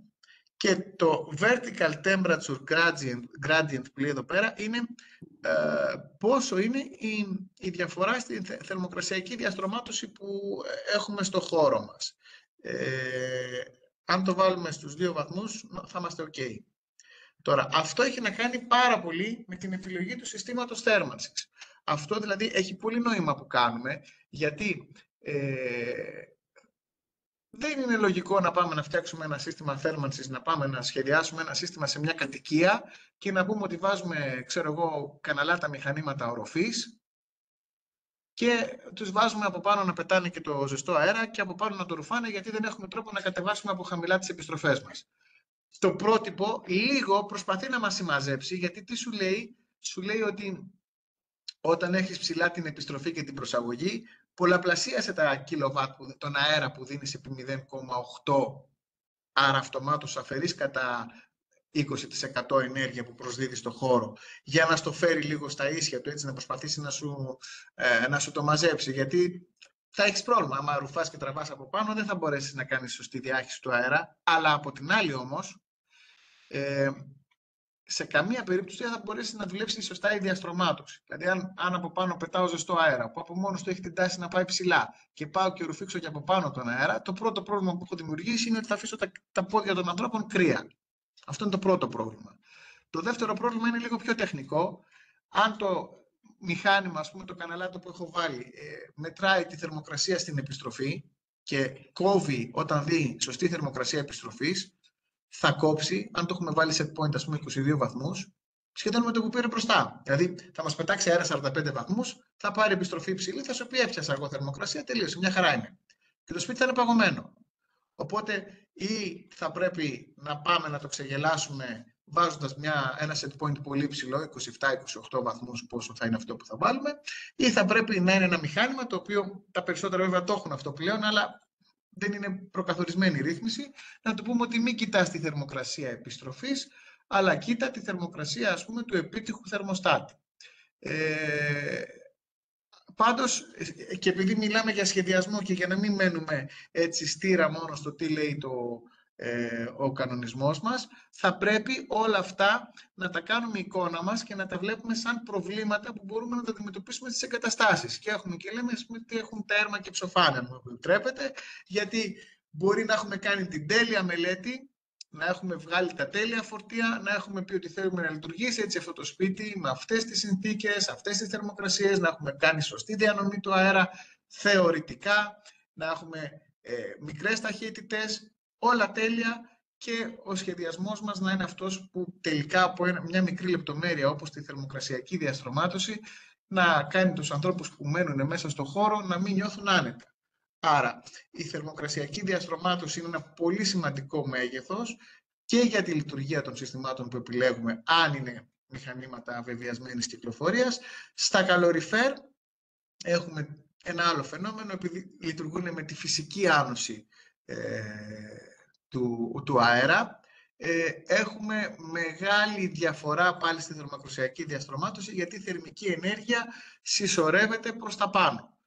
Έντονο το φαινόμενο αυτό στις μεζονέτες, όταν για παράδειγμα κάνουμε το λάθος και εγκαταστήσουμε θερματικό σώμα κοντά στη σκάλα, είναι σαν να μην το βάλαμε. Γιατί θα δημιουργηθεί μια καμινάδα, θα φύγει ο ζεστός αέρας του σώματος απάνω και είναι σαν να μην λειτουργεί εκεί πέρα. Πιο έντονα, για να το δούμε ακόμα πιο πρακτικά, τα παλιά τα σώματα, τα άκαν που λέγαμε, τα αυτά που είναι με τις φέτες, έχουν μεγάλη επιφάνεια συναλλαγής, έχουμε ένα μεγάλο ποσοστό το οποίο μας ακτινοβολεί στον χώρο σε σχέση με τα καινούργια σώματα, τα πάνελ. Τα καινούργια τα σώματα, τα πάνελ, είναι κλειστά μπρος πίσω. Για ποιο λόγο? Για να δημιουργήσουν έναν αυλό, να δημιουργήσουν ένα κανάλι, έχουν από μέσα έναν μέανδρο και με τη διαφορά θερμοκρασίας δημιουργούν το ρεύμα αέρα το οποίο θερμαίνει το σπίτι. Άρα μπορούμε να πούμε ότι είναι πιο αποδοτικά, γιατί φτάνει πιο μακριά η θέρμανση που κάνουν, πιο αποδοτικά με αυτόν τον τρόπο. Από την άλλη όμως, επειδή δημιουργούν έχουν πολύ μεγαλύτερη συνεισφορά της συναγωγής στη μεταφορά της ενέργειας, έχουν πολύ κακή θερμοκρασιακή διαστρωμάτωση. Μας ανεβάζουν πιο εύκολα ψηλά τον αέρα. Και ελπίζω να μην πλατιάζω, αλλά θεωρώ ότι αυτά είναι χρήσιμα, γιατί έρχεται και παντρεύεται μαζί με το πρότυπο αυτό που θέλουμε να κάνουμε η ίδια υπάρχουσα τεχνολογία.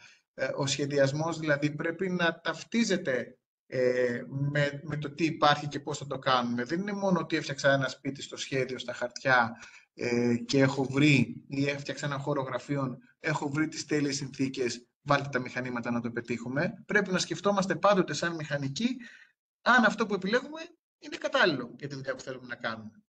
Και θερμοκρασία δαπέδου.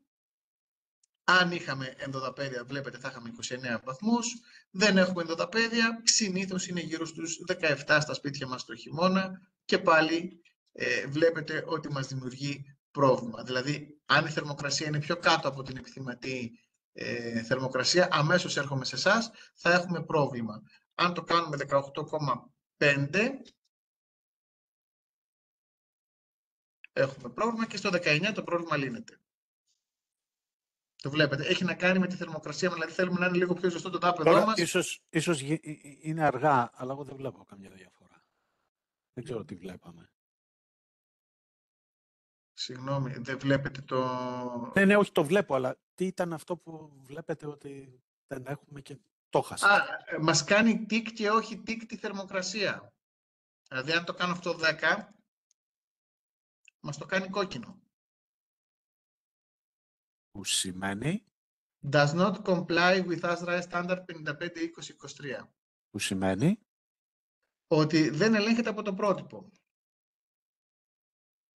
Δηλαδή, αυτή η θερμοκρασία, το πρότυπο έχει κάποια θερμοκρασιακά εύρη μέσα στα οποία δουλεύει. Και σου λέει ότι αν εσύ πας να μου εξετάσεις θερμοκρασία δαπέδου χαμηλότερη από τη θερμοκρασία του αέρα στη θέρμανση, δεν μπορώ να σου βγάλω αποτέλεσμα. Δεν σημαίνει ότι δεν θα είναι άνετα ο άνθρωπος. Okay. Σημαίνει ότι δεν το εξετάζει το πρότυπο. Οκ, εντάξει, συγγνώμη. Ναι. Λοιπόν, κλείνοντας λοιπόν εδώ πέρα... Προηγουμένως, με επιτρέπετε, με συγχωρείτε. Ναι, συγγνώμη, το ξέχασα, ναι, πείτε μου. Μία ερώτηση λίγο αναφορικά με την ασυμμετρία, λίγο δεν κατάλαβα. Έχει να κάνει με την ασυμμετρία αναφορικά με την operative θερμοκρασία. Αυτή είναι η ασυμμετρία. Πού έρχεται η ασυμμετρία και επίσης πώς αυτή σχετίζεται με τη διαστρωμάτωση. Λίγο αυτά τα δύο ερωτήματα μου δημιουργήθηκαν. Ευχαριστώ. Η ασυμμετρία, η θερμική ασυμμετρία έχει να κάνει με...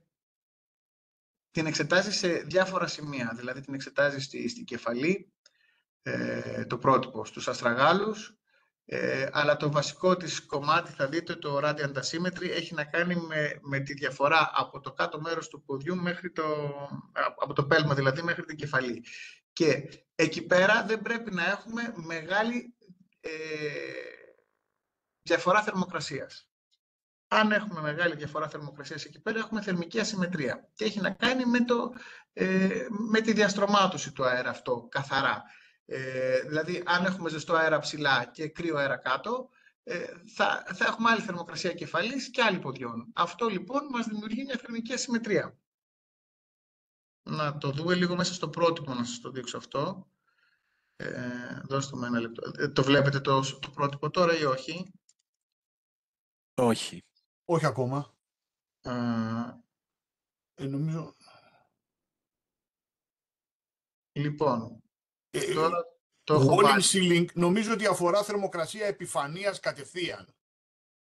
Δηλαδή όταν λέει θερμοκρασία τείχου ή θερμοκρασία ταβανιού. Αυτό είναι θερμοκρασία. Το gradient παρακάτω, όπως ο κ. Ασημακόπουλος εννοεί, σαν διαστρωμάτωση. Δηλαδή από το... Συγγνώμη, γιατί είμαι τώρα μέσα στο πρώτο. Έχετε πάει στο... Ναι.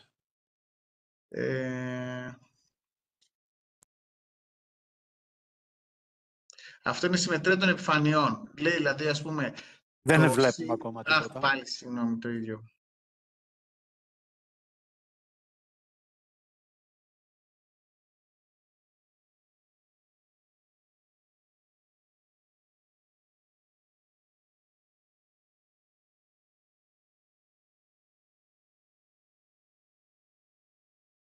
Τώρα το βλέπετε? Ναι. Ναι. Τώρα ναι. Ωραία. Λοιπόν, ναι, έχετε δίκιο σε αυτό. Το Radiant Asymmetry έχει να κάνει με τις θερμοκρασίες των επιφανειών οι οποίες είναι μέσα στο χώρο. Έχετε δίκιο σε αυτό. Άρα, έχουμε, αν το ταβάνι μας είναι πιο θερμό από εκτός παρένθεσης είναι η βαθμοί Κελσίου, 5 βαθμούς πάνω από το δάπεδο. Αν είναι πιο κρύο και το αντίστοιχο με τους τοίχους. Όμως, εδώ βλέπετε την συνολική... Εδώ είναι λίγο μπερδεμένο και το πρότυπο. Αυτά εδώ πέρα που βλέπετε κάτω τα διαγράμματα έχουν να κάνουν με τη θερμοκρασία αστραγάλου από αριστερά.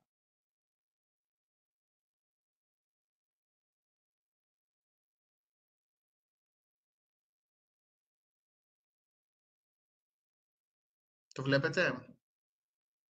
Και λέει το 5-7 δηλαδή, το παράδειγμα. Και πώς μας δημιουργεί η ταχύτητα του αέρα, που γι' αυτό τα έχει και στο ίδιο μέσα, γι' αυτό είναι και μέσα στο ίδιο tab στο CBE, πώς επηρεάζεται η ταχύτητα του αστραγάλου, την αίσθηση που έχουμε, το thermal sensation, και πώς έχουμε από το κεφάλι μέχρι, εδώ είναι αυτό το σχήμα που σας δείχνω, από το κεφάλι μέχρι τον αστράγαλο, η θερμοκρασιακή διαφορά που έχουμε, πώς επηρεάζει την αίσθηση που έχουμε ως προς το PMV, ως προς την θερμική άνεση. Οπότε αυτά είναι μεγέθη που μεταξύ τους όλα είναι αλληλοσυνδεόμενα. Δεν μπορούμε να έχουμε ένα παγωμένο ταβάνι, να σας το πω έτσι, με ένα ζεστό δάπεδο και να περιμένουμε ότι το κεφάλι είναι πιο ζεστό από τα πόδια. Ούτε μπορούμε να έχουμε ένα σπίτι στο οποίο υπάρχει ένα ψυχρό ρεύμα στα δάπεδα επειδή χάσκουν οι πόρτες και δεν έχουμε καλές πόρτες, δεν έχουμε καλή αεροστεγανότητα, μπαίνει κρύο ρεύμα αέρα και να περιμένουμε ότι τα πόδια θα είναι πιο ζεστά από το κεφάλι. Και ακόμα περισσότερο νομίζω ότι από τη στιγμή που έχεις διαφορετικές θερμοκρασίες στις επιφάνειες, πολύ δύσκολα θα πετύχεις συνθήκες θερμικής άνεσης και αυτά είναι τα προβλήματα που προκύπτουν αν έχεις κάποια τοιχοποιία ή κάποια κουφώματα τα οποία είναι λόγω απολειών σε χαμηλότερη θερμοκρασία, ότι θα προκαλούν συνεχώς μια θερμική δυσαρέσκεια ανεξάρτητα τι προσπαθείς να κάνεις μέσα με τη θερμοκρασία. Σωστά. Και αυτό είναι και το πρόβλημα με τις θερμογέφυρες. Ο αέρα. Μπράβο. Ναι. Δηλαδή, αν πάμε να βγάλουμε μια φωτογραφία με θερμοκάμερα ένα σπίτι και μπορέσουμε να εντοπίσουμε με αυτόν τις θερμογέφυρες, θα είχε πάρα πολύ ενδιαφέρον, δεν το έχω κάνει, αλλά θα είχε πάρα πολύ ενδιαφέρον αν φτιάχναμε μία ομάδα με ανθρώπους να ρωτήσουμε και να βγάλουμε ένα ερωτηματολόγιο στα σπίτια που έχουν τις θερμογέφυρες και στα σπίτια που δεν έχουν θερμογέφυρες. Ποια είναι η επιθυμητή θερμοκρασία που θέλουν μέσα στο σπίτι, οι κάτοικοι του σπιτιού μέσα. Έχω την αίσθηση ότι αυτοί που είχαν θερμογέφυρες θα νιώθανε πιο άνετα σε υψηλότερη θερμοκρασία. Γιατί πάμε πλέον να φτιάξουμε αυτό που λέμε, να φτιαχτεί το Radiant Asymmetry που έχουμε και η θερμοκρασία των επιφανειών που θα είναι χαμηλή. Για να το φτιάξουμε θα πρέπει να ανεβάσουμε τη θερμοκρασία του χώρου και προσέξτε, στα δύο σπίτια, αυτό που λέγαμε ξεκινώντας, αυτό που έχει με θερμογέφυρες θα πρέπει να έχεις 23 βαθμούς αέρα για να νιώσεις άνετα. Αυτό που δεν έχει θερμογέφυρες μπορεί να χρειάζεται 21 για να νιώσεις άνετα. Είναι ένα ενδιαφέρον. Ίσως, ας πούμε, θα ήταν μια ωραία έτσι, περίπτωση να το εξετάσουμε. Κύριε Νικολάου, σηκώσατε το χέρι νομίζω. Ναι. Αν μου επιτρέπετε πάνω σε αυτό, δεν νομίζω ότι η θερμογέφυρα θα μπορέσει να επηρεάσει με τον τρόπο που τη συζητάμε, δηλαδή ως MRT. Υπό ποια έννοια? Η MRT ναι μεν λαμβάνει, η μέση θερμοκρασία, mean radiant temperature, ναι μεν λαμβάνει υπόψη τη θερμοκρασία επιφανειών, αλλά πέρα από το ότι πάντα έχουμε τη γωνία θέασης, δηλαδή που είναι ο χρήστης μες στο χώρο, Άρα δηλαδή οι ίδιες επιφάνειες με τις ίδιες ασυμμετρίες, ανάλογα με το που είναι ο χρήστης, τον επηρεάζουν διαφορετικά, έχουν να κάνουν και με το μέγεθος της επιφάνειας. Μια θερμογέφυρα, επειδή έχει μικρή επιφάνεια, σε αυτό το φαινόμενο δεν ξέρω πόσο σημαντική είναι. Δηλαδή, εγώ θα περίμενα το εξής. Δύο χρήστες σε ένα χώρο, ένας είναι κοντά σε ένα κούφωμα, το οποίο δεν είναι καλά μονωμένο, είναι με μονό τζάμι. Εκεί θα αισθανόταν μια δυσφορία λόγω της θερμοκρασίας του τζαμιού, ενώ κάποιος που κάθεται βαθύτερα μέσα στον ίδιο χώρο να μην την αισθάνεται αυτήν. Λέω τώρα ένα πολύ απλό παράδειγμα. Σωστό. Και γι' αυτό θα εκεί βόλευε σε αυτές τις περιπτώσεις μας σώζουν οι κουρτίνες και είναι καλό που έχουμε κουρτίνες στα σπίτια. Βεβαίως. Και επίσης οι κουρτίνες μας σώζουν και στις περιπτώσεις όπου έχουμε σπίτια με μειωμένη αεροστεγανότητα, δηλαδή αυτό που είπατε πριν ότι έχουμε χαμηλά ένα ρεύμα αέρα. Εάν δεν μπορούμε να τα αντιμετωπίσουμε, τότε πολύ απλά θα μπορούσαμε να βάλουμε πολύ μακριές κουρτίνες που να κουμπάνε το δάπεδο, για να μειώσουμε τη ροή, την απευθείας ροή που αισθανόμαστε. Προφανώς οι απώλειες θερμότητας θα συνεχίσουν να υπάρχουν. Δηλαδή πάντα θα χρειαζόμαστε παραπάνω θέρμανση του χώρου, αλλά δεν θα είναι αυτή η αίσθηση στα πόδια μας. Παράδειγμα, με τέτοιες απλές... Συμφωνώ απόλυτα σε αυτό. Σχετικά με τη θερμογέφυρα, ίσως να μην έγινα αντιληπτός. Δεν εννοώ ότι αυτή η ακμή η οποία έχει μείνει αμόνωτη σε μία κολόνα, για παράδειγμα, θα δημιουργήσει το φαινόμενο της ασυμμετρίας της θερμικής, αλλά αυτή η ακμή είναι ικανή να δημιουργήσει τέτοια ροή θερμότητας προς το περιβάλλον, η οποία στο σύνολό της η επιφάνεια θα έχει χαμηλότερη θερμοκρασία από αυτή που έπρεπε να έχει αν ήταν μονωμένη. Ναι, κατάλαβα πώς το θέλετε. Ναι, σωστό. Αυτό λοιπόν, Ναι. Μπορεί να φτάσει μέχρι και 40% αύξηση των απολειών από ένα σπίτι το οποίο έχει πολύ κακές θερμογέφυρες. Δηλαδή δεν είναι ένα τυχαίο νούμερο. Αυτό δηλαδή στον τοίχο μπορεί να είναι 2 και 3 βαθμοί Κελσίου. Ναι. Οπότε ναι, δεν έγινε αντιληπτός, δεν εννοώ αυτή την ακμή, γιατί συνήθως οι θερμογέφυρες είναι ακμές, έτσι δεν έχουμε θερμογέφυρα ολόκληρο τον τοίχο, αλλά αυτή η ακμή είναι ικανή να δημιουργήσει τέτοια ροή που χαμηλώνει τη θερμοκρασία όλης της επιφάνειας. Εγώ στο μυαλό μου τη θερμογέφυρα την έχω σαν τρύπες, οι οποίες αδειάζουν νερό από ένα κουβά. Και όπου νερό είναι η ενέργεια που έχουμε μέσα στο σπίτι. Και όπου κουβάς είναι το κέλυφος του σπιτιού μας. Ναι, σωστό. Συμφωνώ, ναι. Ωραία. Λοιπόν, εγώ ευχαριστώ. Νομίζω ότι εδώ πέρα, λοιπόν, έχοντας φτάσει, βλέπουμε ότι είμαστε οριακά. Δεν βλέπουμε τίποτα ακόμα. Πάλι δεν βλέπουμε. Έχουμε μείνει στο πρότυπο. Λοιπόν, τώρα φαίνεται, έτσι. Ναι. Βλέπουμε, λοιπόν, ότι είμαστε οριακά σε κατάσταση άνεσης στο σπίτι μας μέσα, επειδή κάνουμε house cleaning. Οπότε έχω μια ιδέα. Επειδή είμαι εκεί και ψηλό, λέω να το βάλω σε μεγαλύτερη ταχύτητα, παραδείγματος χάρη τώρα, ας πούμε, το κλιματιστικό, να φυσάει περισσότερο μέσα για να με βοηθήσει. Δεν θα πετύχουμε κάτι, γιατί πρέπει να βλέπετε, ανεβάζω εγώ ταχύτητα. Είναι τα προβλήματα που παρουσιάζονται όταν ουσιαστικά, και το κάνουμε αυτό, προσπαθούμε να το κάνουμε και προκαλούν μεγαλύτερη δυσαρέσκεια. Από δικές μας ενέργειες, όταν μεγαλώνουμε τις ταχύτητες του ανεμιστήρα. Και αυτά είναι δε και τα προβλήματα που αποτυγχάνουν οι εγκαταστάσεις εάν έχουν την κατεύθυνση και πετάνε από τα στόμια αυτά που βλέπαμε με μεγάλη ταχύτητα πάνω ή στη θέση εργασίας ή που μετά δημιουργούνται και πρακτικά προβλήματα που δεν ξέρεις πώς να το ισορροπήσεις. Αλλά η μεγάλη ταχύτητα και αυτό που φαινόταν πολύ ωραία, όπως έτσι μας το δείχνει ο κύριος Λαμπαδάκης που μετακινείται, πόσο μεγάλη επίδραση έχει στη ζώνη θερμικής άνεσης, που δεν παλεύεται μετά αυτό.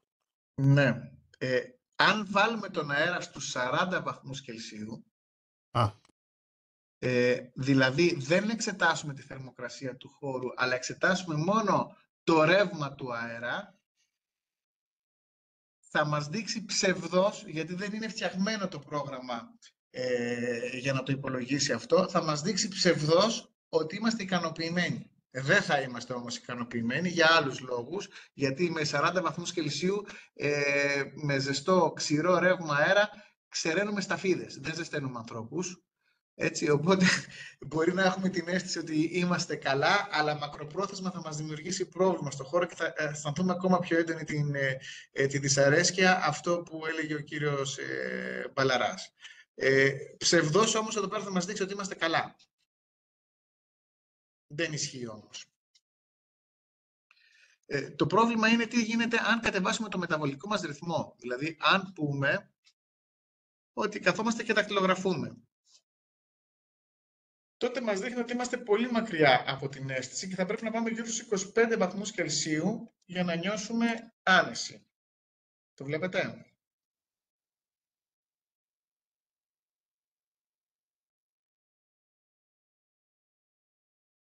Και εδώ πέρα λοιπόν είναι αυτό που λέμε, ότι πρέπει να κοιτάξουμε πάρα πολύ καλά τι ακριβώς μας λέει και πώς χρησιμοποιούμε ένα τέτοιο λογισμικό.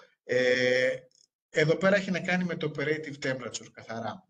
Δηλαδή, αν σε ένα σπίτι είναι παγωμένο και πάμε να ζεσταθούμε απλά επειδή το βάλαμε μπροστά, θα περάσει ώρα μέχρι το σπίτι να μπορέσει να γίνει τέτοιο ώστε να είναι βιώσιμο, να αισθανόμαστε άνετα. Για να φτάσει σε ένα σημείο το operative temperature να είναι 25, αυτό σημαίνει ότι οι επιφάνειες μου έχουν φτάσει σε πολύ ψηλή θερμοκρασία μέσα όταν έχω 20 βαθμούς στο θερμοστάτη. Βέβαια, από την άλλη μπορούμε να πούμε ότι μπορούμε σταδιακά να βάλουμε το θερμοστάτη αρχικά σε υψηλή θερμοκρασία, στους 23 βαθμούς, 24 και σιγά σιγά όσο θερμαίνονται η θερμική μάζα του σπιτιού να χαμηλώνουμε τη θερμοκρασία και να επιτυγχάνουμε επιθυμητές θερμοκρασίες. Σε κάθε περίπτωση αυτό που λέμε πάντοτε είναι μην αφήνετε το σπίτι να κρυώνει. Δηλαδή άστο ζεστό, άστο να δουλεύει, σιγά σιγά και μεγαλύτερη οικονομία θα κάνουμε και καλύτερη αίσθηση θα έχουμε μέσα στο χώρο.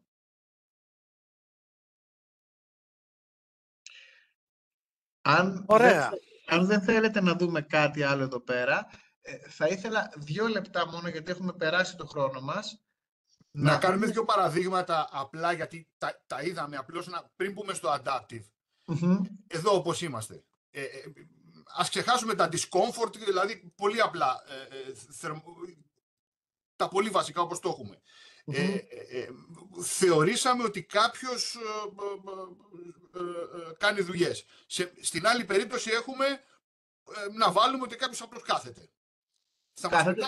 Το κάθισμα είναι ένα. Ωραία. Θα δούμε κατευθείαν ότι μας πετάει απ' έξω. Με 25 βαθμούς μας πετάει απ' έξω. Με 20 βαθμούς. Δηλαδή, ενώ το αρχικό μας παράδειγμα όπου είχαμε το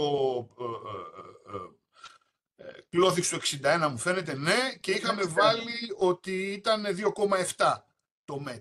Με 2,7 ήμασταν οριακά εντός. Βλέπουμε αν απλά αλλάξουμε τη χρήση, δηλαδή αν έχουμε 2 χρήστες που κάνουν διαφορετικά πράγματα σε ένα χώρο, παράδειγμα, κάποιος καθαρίζει και κάποιος βλέπει τηλεόραση. Για τις ίδιες συνθήκες θα έχουμε τελείως διαφορετική αίσθηση άνεσης. Ας ξεχάσουμε αν είναι τα παράθυρα, κοντά σε παράθυρα, αν οτιδήποτε. Το λέω δηλαδή ότι δεν είναι εύκολο να έχεις ρυθμισμένη τη θερμοκρασία και μπορούμε να το δούμε άνετα εδώ.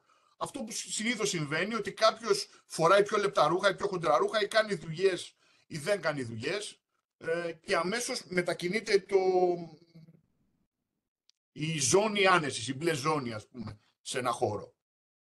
Ναι. Απλά και μόνο αυτό ήθελα να πω. Σωστό αυτό, πάρα πολύ σωστό. Αυτό που ήθελα να πω είναι το operative temperature των 20 βαθμών Κελσίου είναι χαμηλό. Είναι για οποιαδήποτε δραστηριότητα, δηλαδή είναι χαμηλό. Επίτηδες το έβαλα γιατί έχουμε ένα dry bulb από την TOTE στους 20 και 45.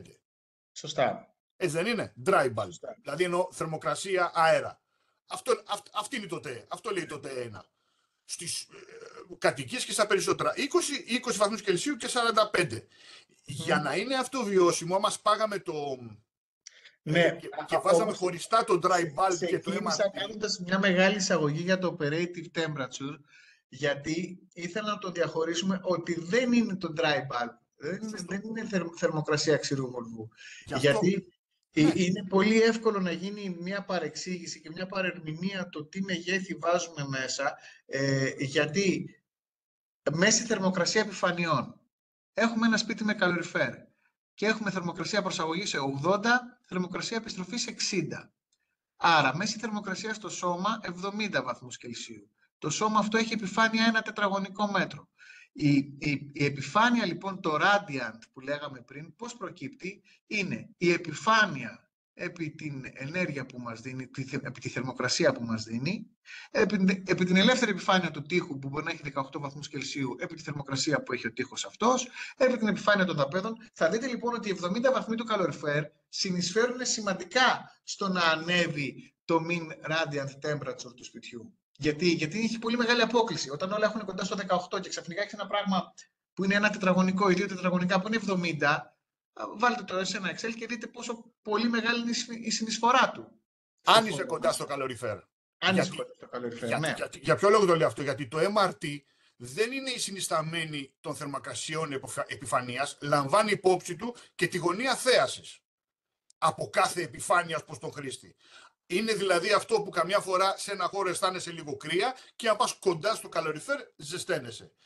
Έτσι, άρα, σωστό, αλλά τα MRT είναι σε εξωτερικούς τοίχους, έτσι, δεν είναι ούτε με περίεργες γωνίες. Το MRT είναι συνολική, περιλαμβάνει και τις μεσοτυχίες, περιλαμβάνει τα πάντα που είναι σε ένα χώρο το MRT.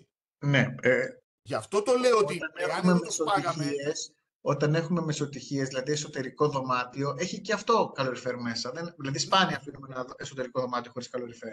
Γι' αυτό η MRT είναι κοντά στην dry bulb. Απλώς εδώ στο operative έχουμε τη δυνατότητα να υπολογίσουμε χωριστά dry bulb και MRT. Οπότε, εάν εδώ αντί να καρφώσουμε κατευθείαν 20, 21, 22 στο operative, βάζαμε 20 dry bulb, θα μπορούσαμε να δούμε τι MRT πρέπει να έχουμε για να είμαστε μέσα στο comfort zone. Σωστό αυτό. Εδώ πέρα, αυτό έλεγα πάνω... εδώ έτσι, λοιπόν, με το air, εκεί. Air temperature. Antique το operative.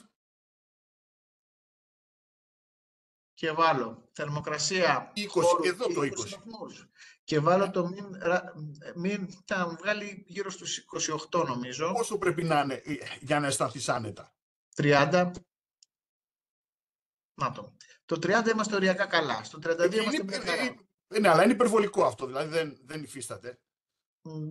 Είμαστε σίγουροι ότι δεν υφίσταται? 32 βαθμούς η Radiant σε ένα χώρο που έχει αέρα 20. Min Radiant. Ναι, η μέση. Με μία επιφάνεια, ας πούμε, 1 ή 1,5 τετραγωνικό που είναι 70 βαθμούς Κελσίου.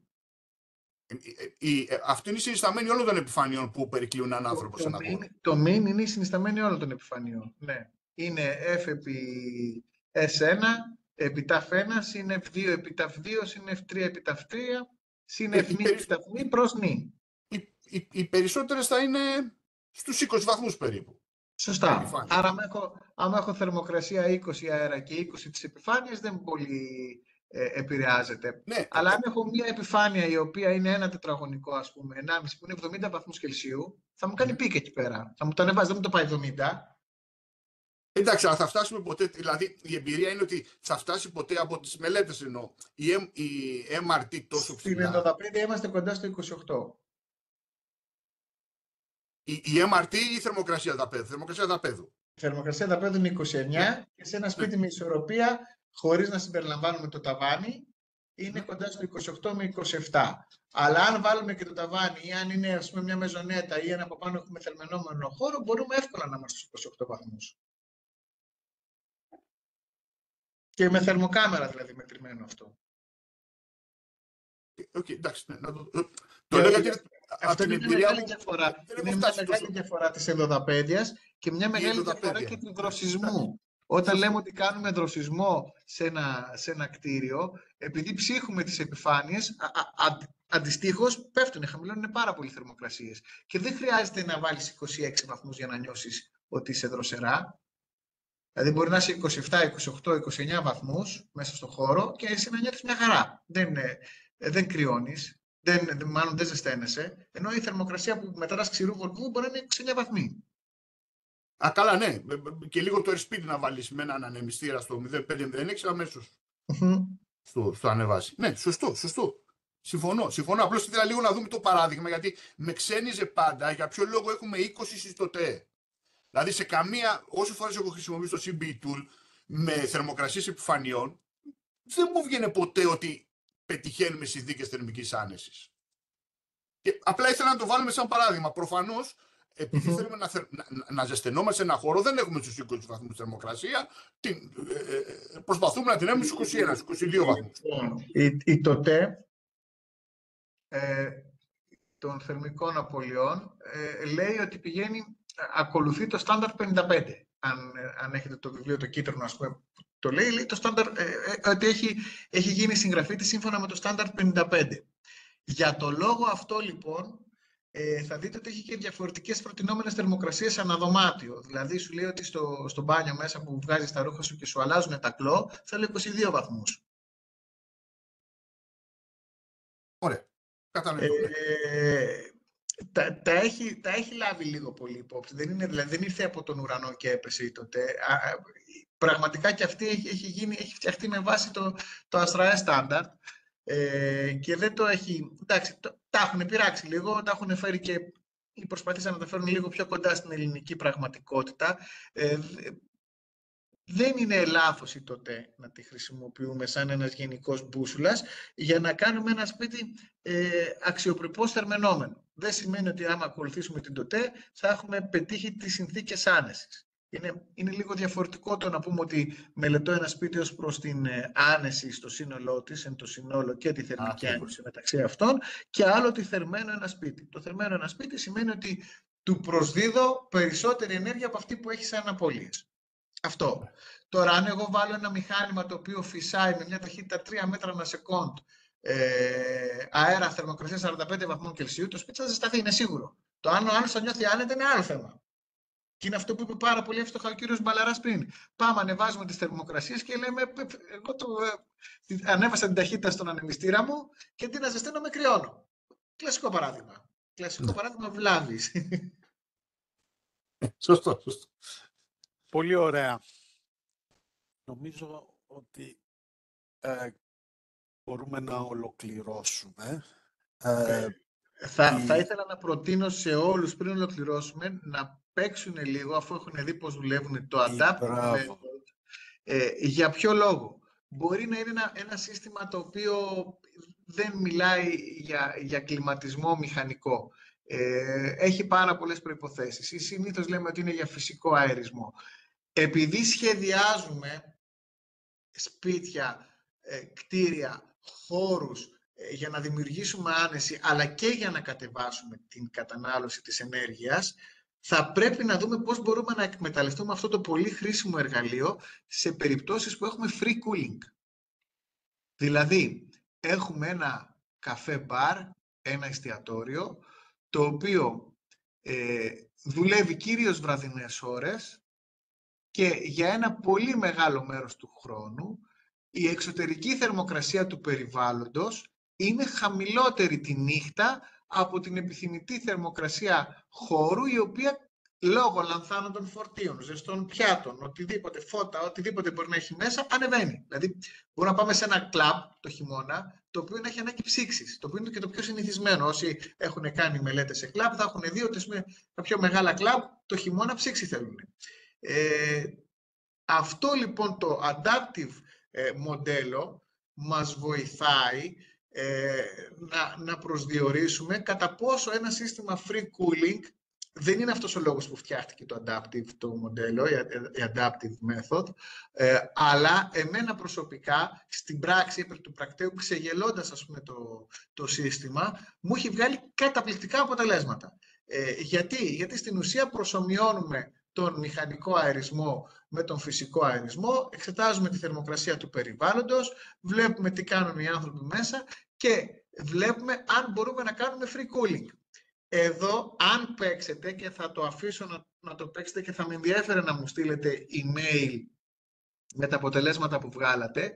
Θα δείτε ότι αν κάνετε μια εικονική διαστασιολόγηση ενός συστήματος αερισμού που δεν μπορεί να βασίζεται μόνο στο free cooling, θα πρέπει να κάνετε λίγο έξυπνο υπολογισμό, αφήνοντας λίγο παραπάνω στατική, λίγο παραπάνω αέρα στην τελευταία ταχύτητα του ανεμιστήρα σας που κάνει εξαερισμό ή του εναλλάκτη σας, έτσι ώστε να δουλεύετε σε θερμοκρασίες κλιματισμού, προκλιματισμένου νοπού, ό,τι είναι, όταν δεν μπορούμε να κάνουμε free cooling, γιατί το εστιατόριο έχει κόσμο και 12 η ώρα το μεσημέρι ενδεχομένως και πρέπει να δουλεύει ο κλιματισμός.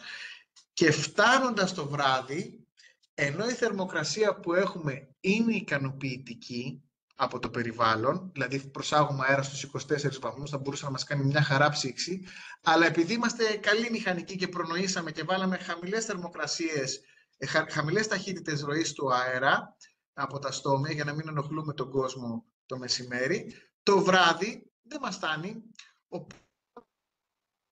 με μια ταχύτητα παραπάνω, αυξάνουμε την ταχύτητα του νοπού αέρα και έχουμε αίσθηση ψήξης καλή. Και τι άλλο συν μας δίνει αυτό, ακόμα και όταν η θερμοκρασία του αέρα δεν είναι τόσο χαμηλή για να κάνουμε το free cooling, δηλαδή δεν είναι 23, δεν είναι 24 βαθμούς, αλλά έχουμε 26 βαθμούς στο περιβάλλον, 26 βαθμοί με μεγάλη ταχύτητα κίνησης του αέρα θα δημιουργήσουν σωστή αίσθηση στους παρευρισκόμενους στο χώρο. Σας προκαλώ και σας προτρέπω να το χρησιμοποιήσετε αυτό το μοντέλο, να παίξετε, μπορείτε να βγάλετε πάρα πολλά συμπεράσματα από το Adaptive το model. Δεν το έχω εγώ προσωπικά χρησιμοποιήσει ποτέ σε κάποια μελέτη για να υπολογίσω τον φυσικό αερισμό, αν ανοίξω ένα παράθυρο ή αν θα μου κάνει κλιματισμό ή όχι. Έχω δοκιμάσει να τον υπολογίσω σε αυτοκίνητο μέσα, να δω αν ανοίγοντας ένα παράθυρο η ροή του αέρα και σε σχέση με την εξωτερική θερμοκρασία θα ψήξει τελικά το χώρο του αυτοκινήτου ή όχι. Από επαγγελματική το πράγμα, γιατί πρέπει να υπολογίσεις πρέπει να ανοίξεις το μπροστά αριστερό και το πίσω δεξί παράθυρο, να δημιουργήσεις σωστό ρεύμα αέρα και να είναι λίγο, να μην είναι έντονο. Αλλά αν το κάνετε λίγο θα δείτε ότι δουλεύει αυτό το adaptive model, μια χαρά, θα νιώσετε ψήξη στο χώρο. Αλλά εκεί που πραγματικά εγώ βρήκα εφαρμογή του ήταν το free cooling. Δεν ξέρω, κύριε Μπαλαρά, εσείς αν συμφωνείτε σε αυτό.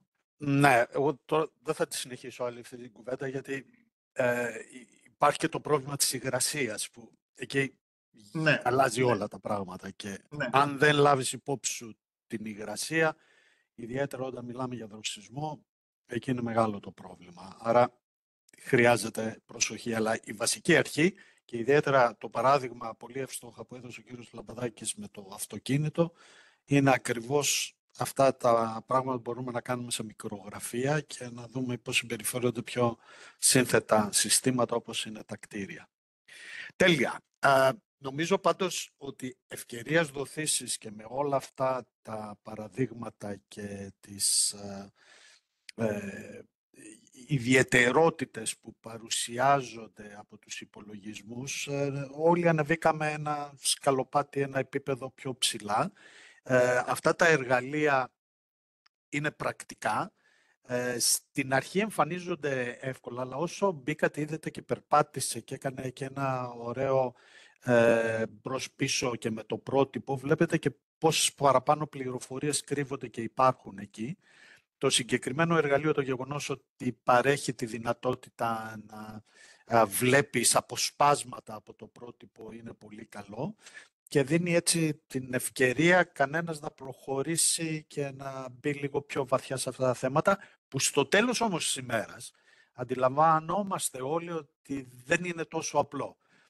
Και καλά κάνει και δεν είναι απλό, γιατί το φαινόμενο και το αντικείμενο της μελέτης είναι πολύ σύνθετο και στο τέλος της ημέρας, αυτό το είχε, θυμάστε, τονίσει πάρα πολύ καλά ο κ. Λαμπαδάκης, το καλύτερο που μπορεί να κάνουμε είναι να έχουμε τη συντριπτική πλειοψηφία, αλλά όχι ποτέ 100%. Ποτέ δεν θα πετύχουμε ούτε στην πράξη, ούτε στους υπολογισμούς να είναι όλοι ικανοποιημένοι. Αυτό που προσπαθούμε να κάνουμε πάντοτε είναι να πετύχουμε το καλύτερο. Για άλλη μια φορά να ευχαριστήσουμε τον... Μπορείτε να σταματήσετε έτσι για να μεγαλώσουν όλες λίγο να μοιράζεστε την οθόνη σας, έτσι για να βγούμε όλοι πάλι στην επιφάνεια. Απλώς προσπαθώ να στείλω ένα... δεν ξέρω πώς να το κάνω, μάλλον θα σας το στείλω με email για να το μοιράσετε. Είναι ένα προγραμματάκι υπολογισμού θερμικής άνεσης, που είναι freeware, πολύ μικρό, αλλά είναι πάρα πολύ ωραίο προγραμματάκι, το οποίο δεν είναι βέβαια το επίπεδο του CBE, αλλά μπορούμε να το έχουμε ανά πάσα στιγμή μαζί μας και να κάνουμε υπολογισμούς έτσι σαν thumb rule της θερμικής άνεσης και να βγάζουμε κάποια γρήγορα αποτελέσματα. Θα ήθελα όσοι έχουν βρεθεί εδώ πέρα μαζί μας σήμερα να το πάρουν και να το δοκιμάσουν κιόλας. Θα σας το περάσω με email. Γιατί δεν το βάζετε, βάλτε το στην παρουσίαση. Βάλτε το στην παρουσίαση, γιατί ούτως ή άλλως θα τη στείλουμε την παρουσίαση. Πώς θα το βάλω στην παρουσίαση, είναι zip αυτό. Να το βάλω στο email. Εγώ νόμιζα ότι είναι κάπου που υπάρχει ο σύνδεσμος. Όχι, είναι ένα zip. Ένα αρχιάκι φτιαχτό. Οκ. Ωραία. Τότε μαζί με την παρουσίαση και αυτό για να το στείλω. Θα στείλω και αυτό. Εντάξει, έγινε. Ωραία. Έτσι να το πάρουν όλοι. Οπότε μπορείτε να κάνετε να διακόψετε την παρουσίαση της οθόνης για να βγούμε όλοι πάλι έτσι γεροί δυνατοί εδώ στην οθόνη. Να κάνουμε το αποχαιρετιστήριο. Θα βγει η οικογενειακή φωτογραφία. Κάπως έτσι, κύριε Δούλο. Οπότε αν θέλετε ανοίξτε.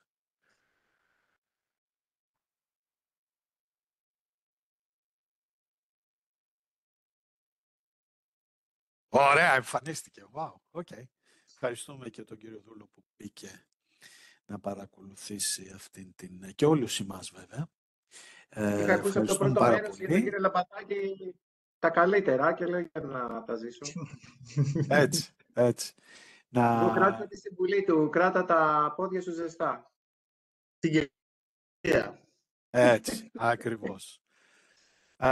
Οπότε ευχαριστούμε πάρα πολύ για άλλη μια φορά τον κύριο Λαμπαδάκη, όλους τους συμμετέχοντες εδώ. Θα σταλεί η παρουσίαση, θα σταλεί αυτό και αυτό το εργαλειάκι και θα ανέβει, νομίζω ότι θα το έχουμε αποτυπώσει σωστά γιατί βιντεοσκοπήσαμε την παρουσίαση, οπότε θα ανέβει στο κανάλι που έχει το φοιτητικό τμήμα και από εκεί και πέρα διαδώστε το κιόλας όσοι ενδιαφέρονται να παρακολουθήσουν μια πολύ πολύ ενδιαφέρουσα παρουσίαση σχετικά με τη θερμική άνεση, να μάθουν όσα θέλουν και ακόμα περισσότερο να μάθουν.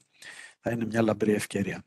Καλό βράδυ σε όλους και μέχρι την επόμενη φορά που θα ενημερωθείτε για την επόμενη ή τις επόμενες εκδηλώσεις. Σκοπός είναι να το διατηρήσουμε αυτό και όπως ξεκίνησα και με τον κύριο Δούλο να συνεχίσουμε και με τον κύριο Λαμπαδάκη και τους υπόλοιπους. Τέλεια. Κάτι τώρα πριν μια σχέση εδώ. Γιατί μπορεί να έχει ενδιαφέρον, αλλά να δούμε πώς θα το κάνουμε για όλο το μεταπτυχιακό ή μόνο για τα φοιτητικά μέλη.